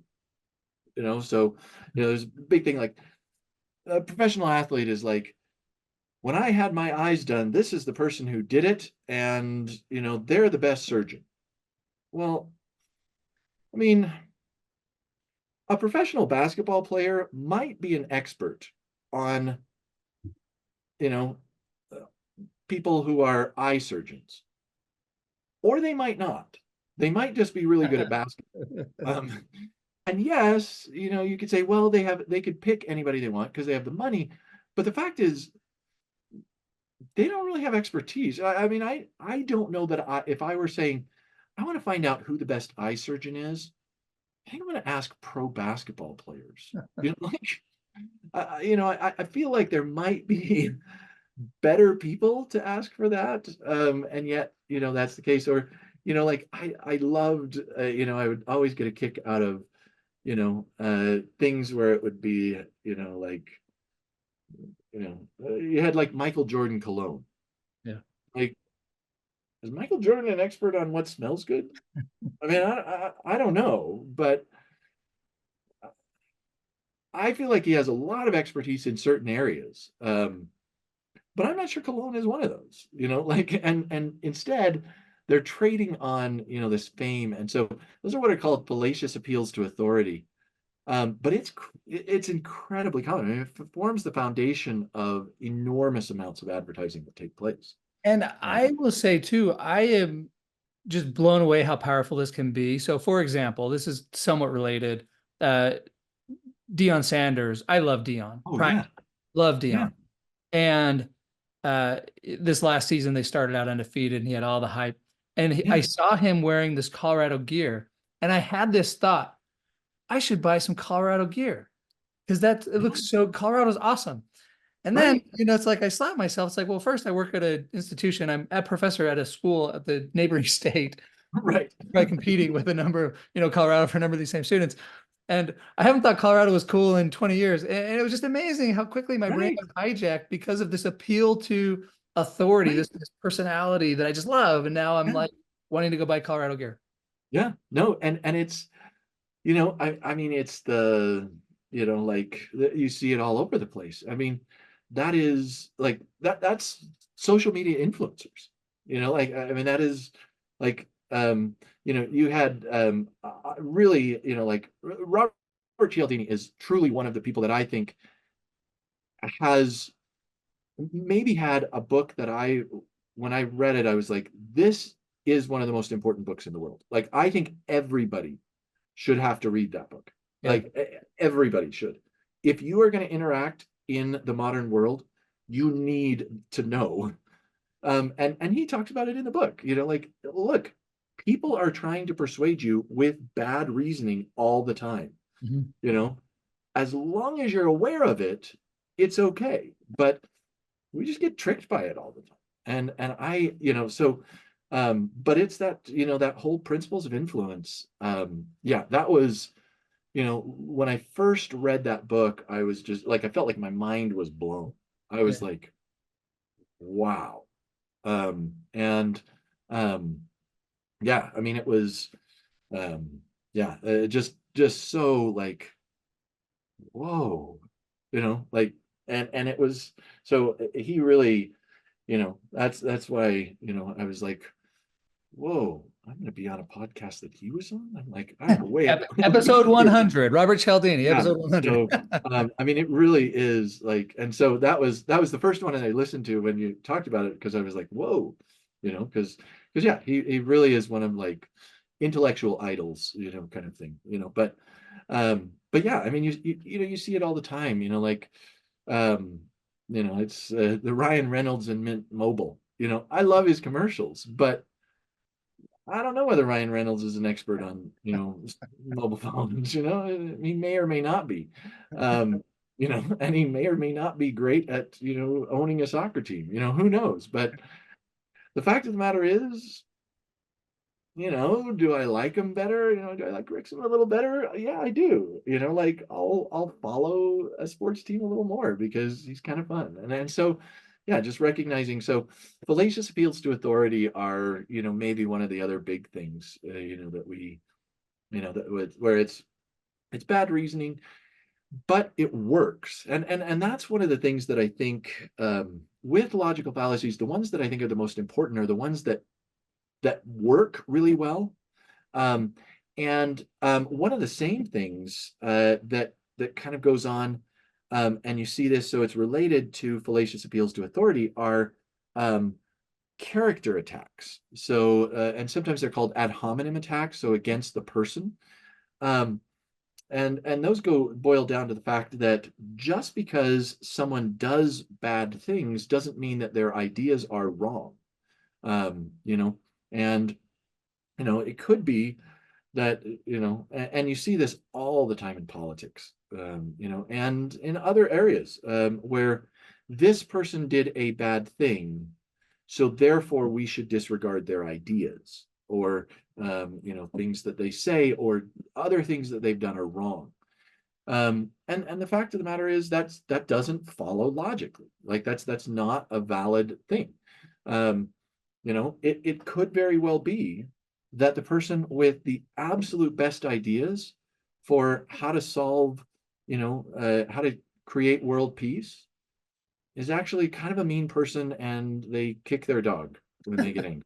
You know, like, we don't know. I mean, whether or not they kick their dog, or maybe the person who like has the best ideas on how to solve global warming likes to just leave their car running in the winter, or whatever. Like, just because someone does bad things doesn't mean their ideas are bad or that their arguments are bad. So, that kind of fallacious appeal to authority and ad hominem attacks are very closely related. And it's the idea of separating arguments from the people who are making them and actually saying, well, wait a minute, you know, the fact that this pro basketball player is saying, oh, you should go to this doctor because they do, they're the best eye surgeon, on a fundamental level is no different than if you went and just found some random person on the street and said, like, who do you think is best eye surgeon? Oh, well, I think this person is, like, technically they're about the same. It's kind of the idea of separating the person from the argument. Fundamentally, both of those arguments boil down to one person says this person is good. I mean, would you believe that if it was a less influential person? Probably not. And by the same token, just because it's someone you don't like doesn't mean that they're wrong. And so, but yeah, so that's, those are some things that I think, those two go hand in hand. I'm trying to think what are some of the other ones that we see. So we did insufficient evidence. We did, the bad if thens. How about I mean, we well, could do. correlation causation? Oh yeah, yeah. I can't believe I forgot that one. That's the big one. So this is the other one that I think we see probably more often than anything else. It's funny because it's just, yeah, it's everywhere. So the correlation causation flaw, this is something that the LSAT tests really heavily, and it slips past people on a very regular basis.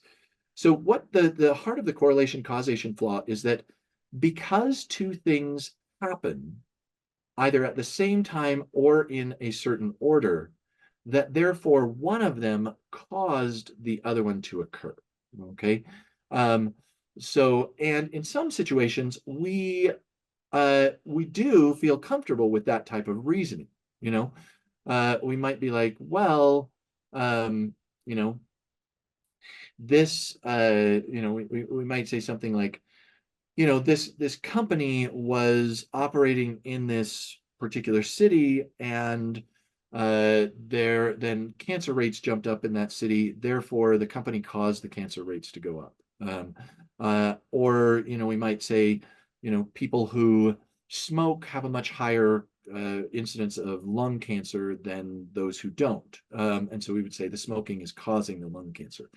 And so there are situations where we relate a correlation between two things with a causal connection between those two things, that because A and B occur together, therefore A must cause B. But it doesn't always work that way. It's kind of funny, coming back to the orange juice. So there was a funny thing. So when my kids were little, I really like orange juice. I just think it's great. I always have. When I was a little kid, my favorite treat was just orange juice concentrate. Like, I would just eat it like ice cream. And my mom was like, you can't just eat. But I loved it. Like, I would love. That would be like, come home from school on a hot day, man, just a can of orange juice concentrate. That was the pinnacle of treats for me. And so, but anyway, my wife was like, she was reading in this, parenting magazine, and she was like, you can't give our kids juice. I just read, there was a study done that children who had more than 4 ounces of juice each day, on a regular basis, had lower, like test scores and IQ scores later in life. And so it must, harm their brain development. And I was like, that doesn't make any sense to me. Like, I mean, like, I do fine on tests, and I eat more orange juice than anybody I know. Okay, so I have a hard time thinking that and that's a problematic argument by itself, because I'm just using one example to disprove a general thing. So I mean, I'm not saying it's a good argument, but I was like, I know a lot of people and that drink a lot of orange juice, and I don't think that it inhibits. And I was like, it just doesn't make a whole lot of sense to me that it would. Well, later it came out that the the people who drank more than 4 ounces of juice were a lot more likely, in fact, like 6 times more likely to be in daycare um, from the time they were very young infants, rather than being with a primary care provider as a parent.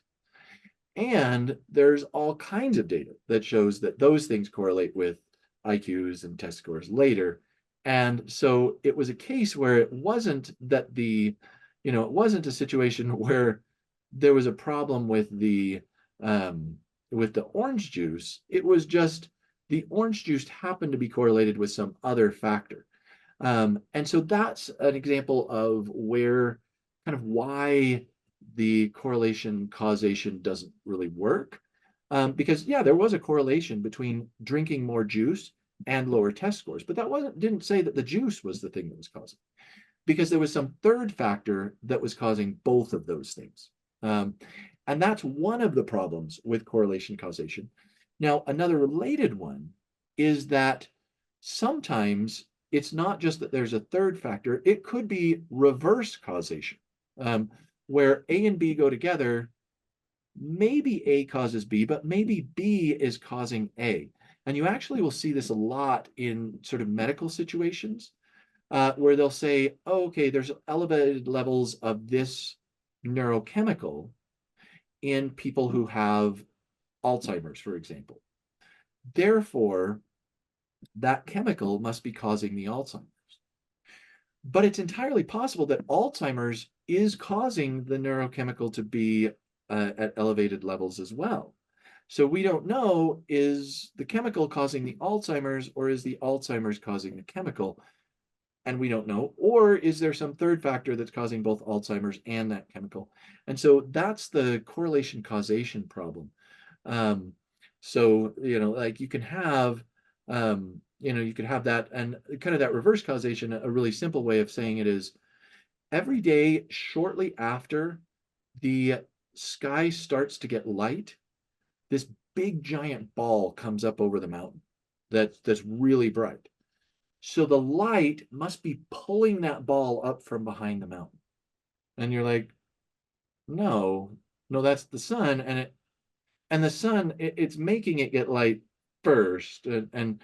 But if all you're looking at is, you're like, no, that can't be true, because the light happens first and then the ball comes later, and so it must be that the light is bringing the ball, not that the ball brings the light, because how could the ball bring the light when it comes up second? And so, like that would be, another example of that correlation causation. So anyway, so those are some things that that's probably one of the most common ones, but it's really easy to see because we do a lot of reasoning around, well, if two things go together a lot, there might be some causal link. And it's absolutely true, there may be, but we have to be careful to rule that out.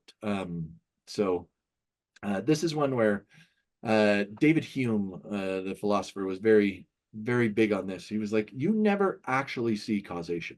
Like, no one has ever seen causation itself. What we've seen is a consistent juxtaposition of two events in a particular chronological order. And from that, we assume that one is causing the other. Yeah.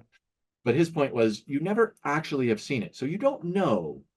Now, he was also, to be fair, like, I felt like he did a good job. He was like, that said, He said, I live my life as though certain things do cause other things. Mhm. And everybody who's going to function in society does. We just need to know that we're making the assumption that it does, that yes, when you get hit by, a truck, you die.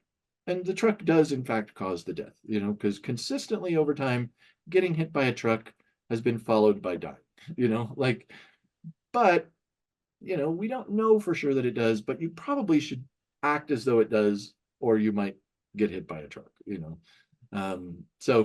So that's the correlation causation is a big one. And part of the reason, like I said, I think that's such a common fallacy is that there's a lot of good reasoning that uses that, and functioning in life just uses that. But that doesn't necessarily mean that that it does work that way. So anyway, that's a big one. I mean, you do get little things, like changes in words, like just like nuanced changes in words is another one. There's a logical fallacy called equivocation, which is, kind of using the same word to mean two different things in different situations. But that's actually quite uncommon on like a regular basis. But what we do see is people just slightly changing words from one to the other. Um, and, where, you might say, therefore, something is efficient, and then so they'll say therefore it's effective. Yeah. um so just slightly Tricky one. changing words, yeah, and as though they're going to be equal. um so that one shows up a lot, and that goes back to that precision reading, just being really careful with noticing, are you using the same words? um and like that shows up a lot. We'll see a lot of there's a lot of situations where people are just a little loose in use of words when it's not there. Another one that we see that it's also really good to pay attention to is numbers versus percentages. Yeah. And that's actually one where I've seen that used quite frequently in media and different types of things, that they'll say the number of people who were killed by lightning went up last year. Therefore, your probability of getting hit by lightning is obviously higher than it used to be. Well, that doesn't necessarily follow. You can have the number go up, but your probability go down, because the number of people hit by lightning should go up if the population is increasing, just because, and you could have the same probability, but still a higher number. And by the same token, you could have the, you could have the number of people went up, but, if we say, in 1920, you know, there were, 500 people struck by lightning in the US. I don't know what it is, but we'll just throw out numbers. And now there's 1,000 people a year that are hit by lightning. Therefore, we're obviously more likely to be hit by lightning today than we were, in 1920. Well, that argument only works if there's the same number of people today as there were in 1920. And if there's 10 times as many people, but you've only doubled the number of people struck by lightning, you actually have a lower probability of being struck by lightning today than you did in 1920. So numbers versus probabilities or percentages, that's another one that you can see people will sometimes play fast and loose with. And that's one that, like, hopefully the alarm bells, after learning this, the alarm bells go off every time you see a number followed Yeah, by a percentage comparison. Then we want to, like, yeah, that's where you're like, wait a minute, not sure on this. But a lot of times people read it and they're like, oh yeah, that seems like I've got twice the chance. But you have to look at so numbers and percentages. That's another one that I'll see, kind of used improperly in some situations, especially obviously in like highly vetted and academic type things, it's usually pretty good. But as far as your everyday stuff that you run into, your Instagram reels, your TikTok posts, yeah, I mean that's really common in those when situations. I interviewed Annie Duke, professional poker player, world champion poker player, and the one lesson she most wanted to pass on, or one of the lessons, was anytime somebody tells you something about a number, 5,000 people died of this.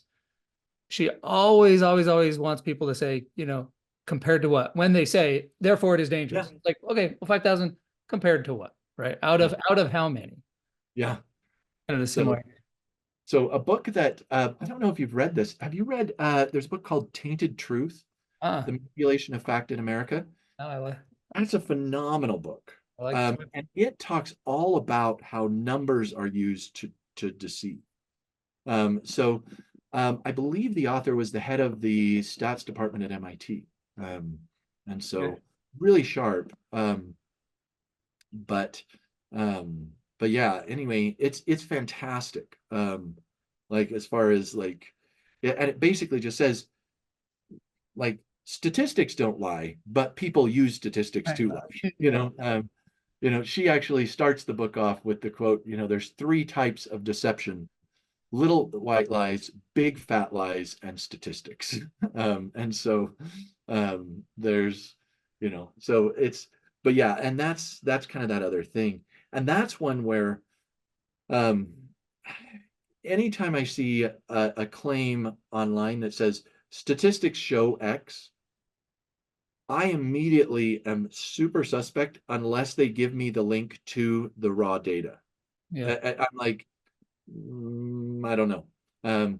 Like there's the one like one of the things I really like. There's an email that's just called Chart R, like Charter, CHARTR, Okay.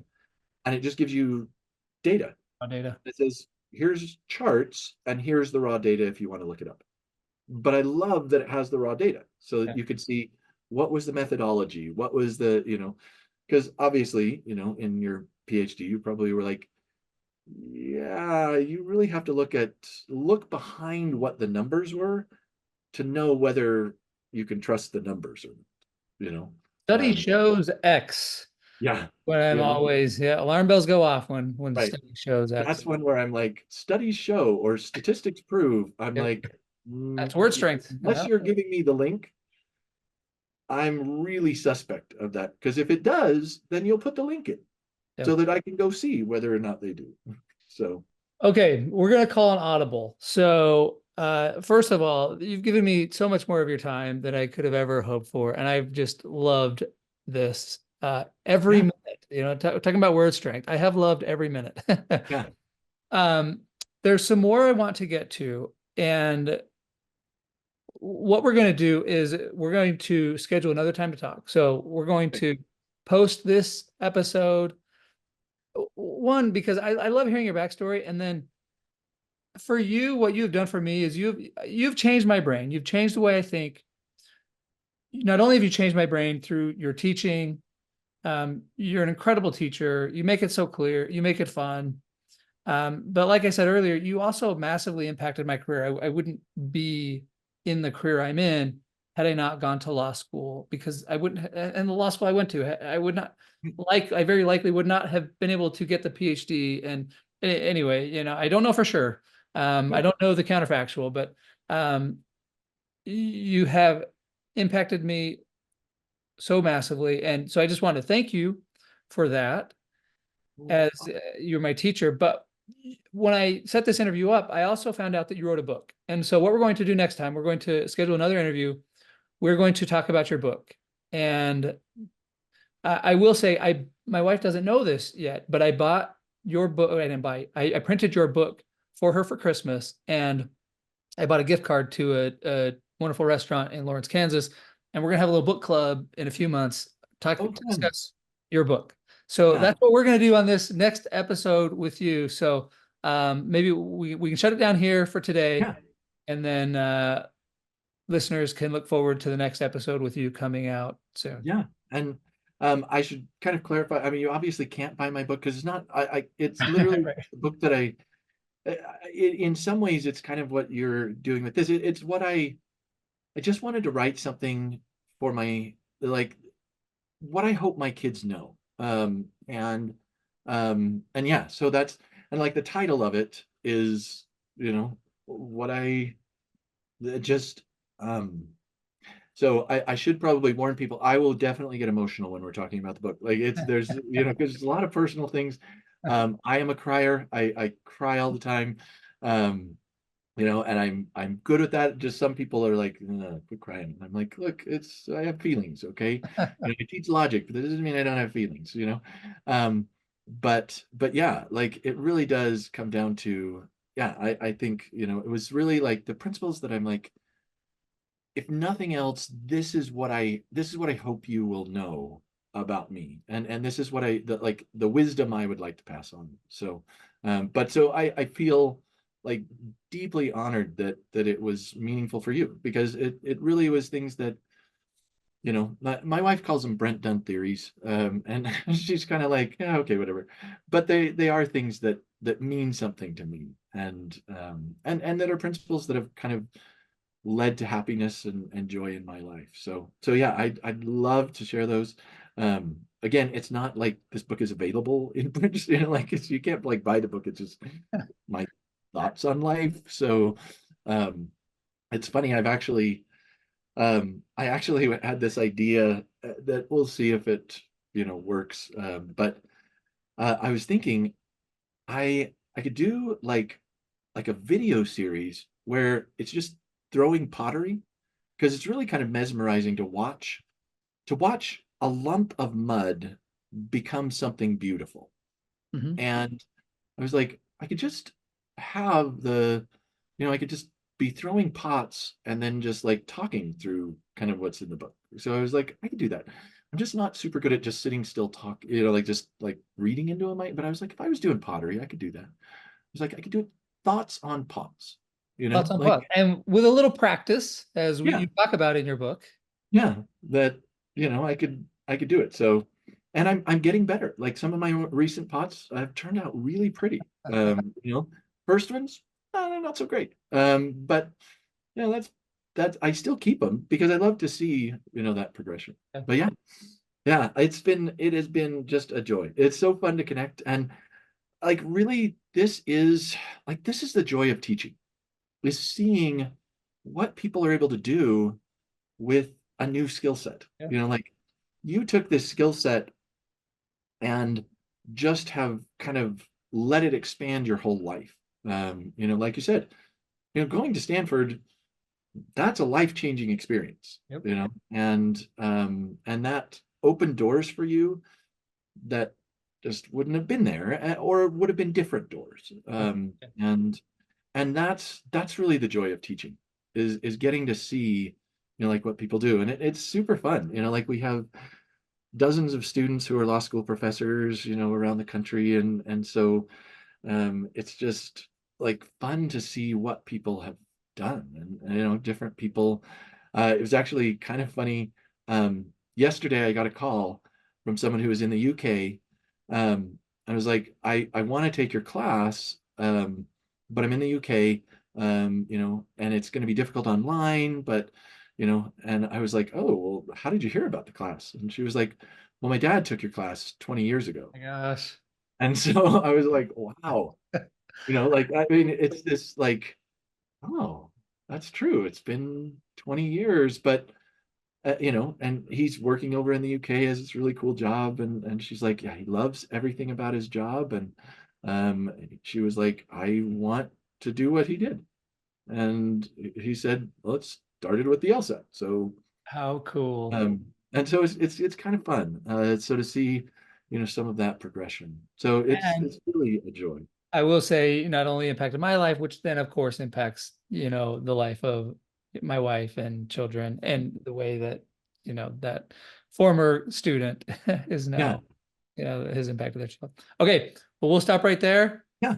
and we'll pick up next time. Okay. Sounds good.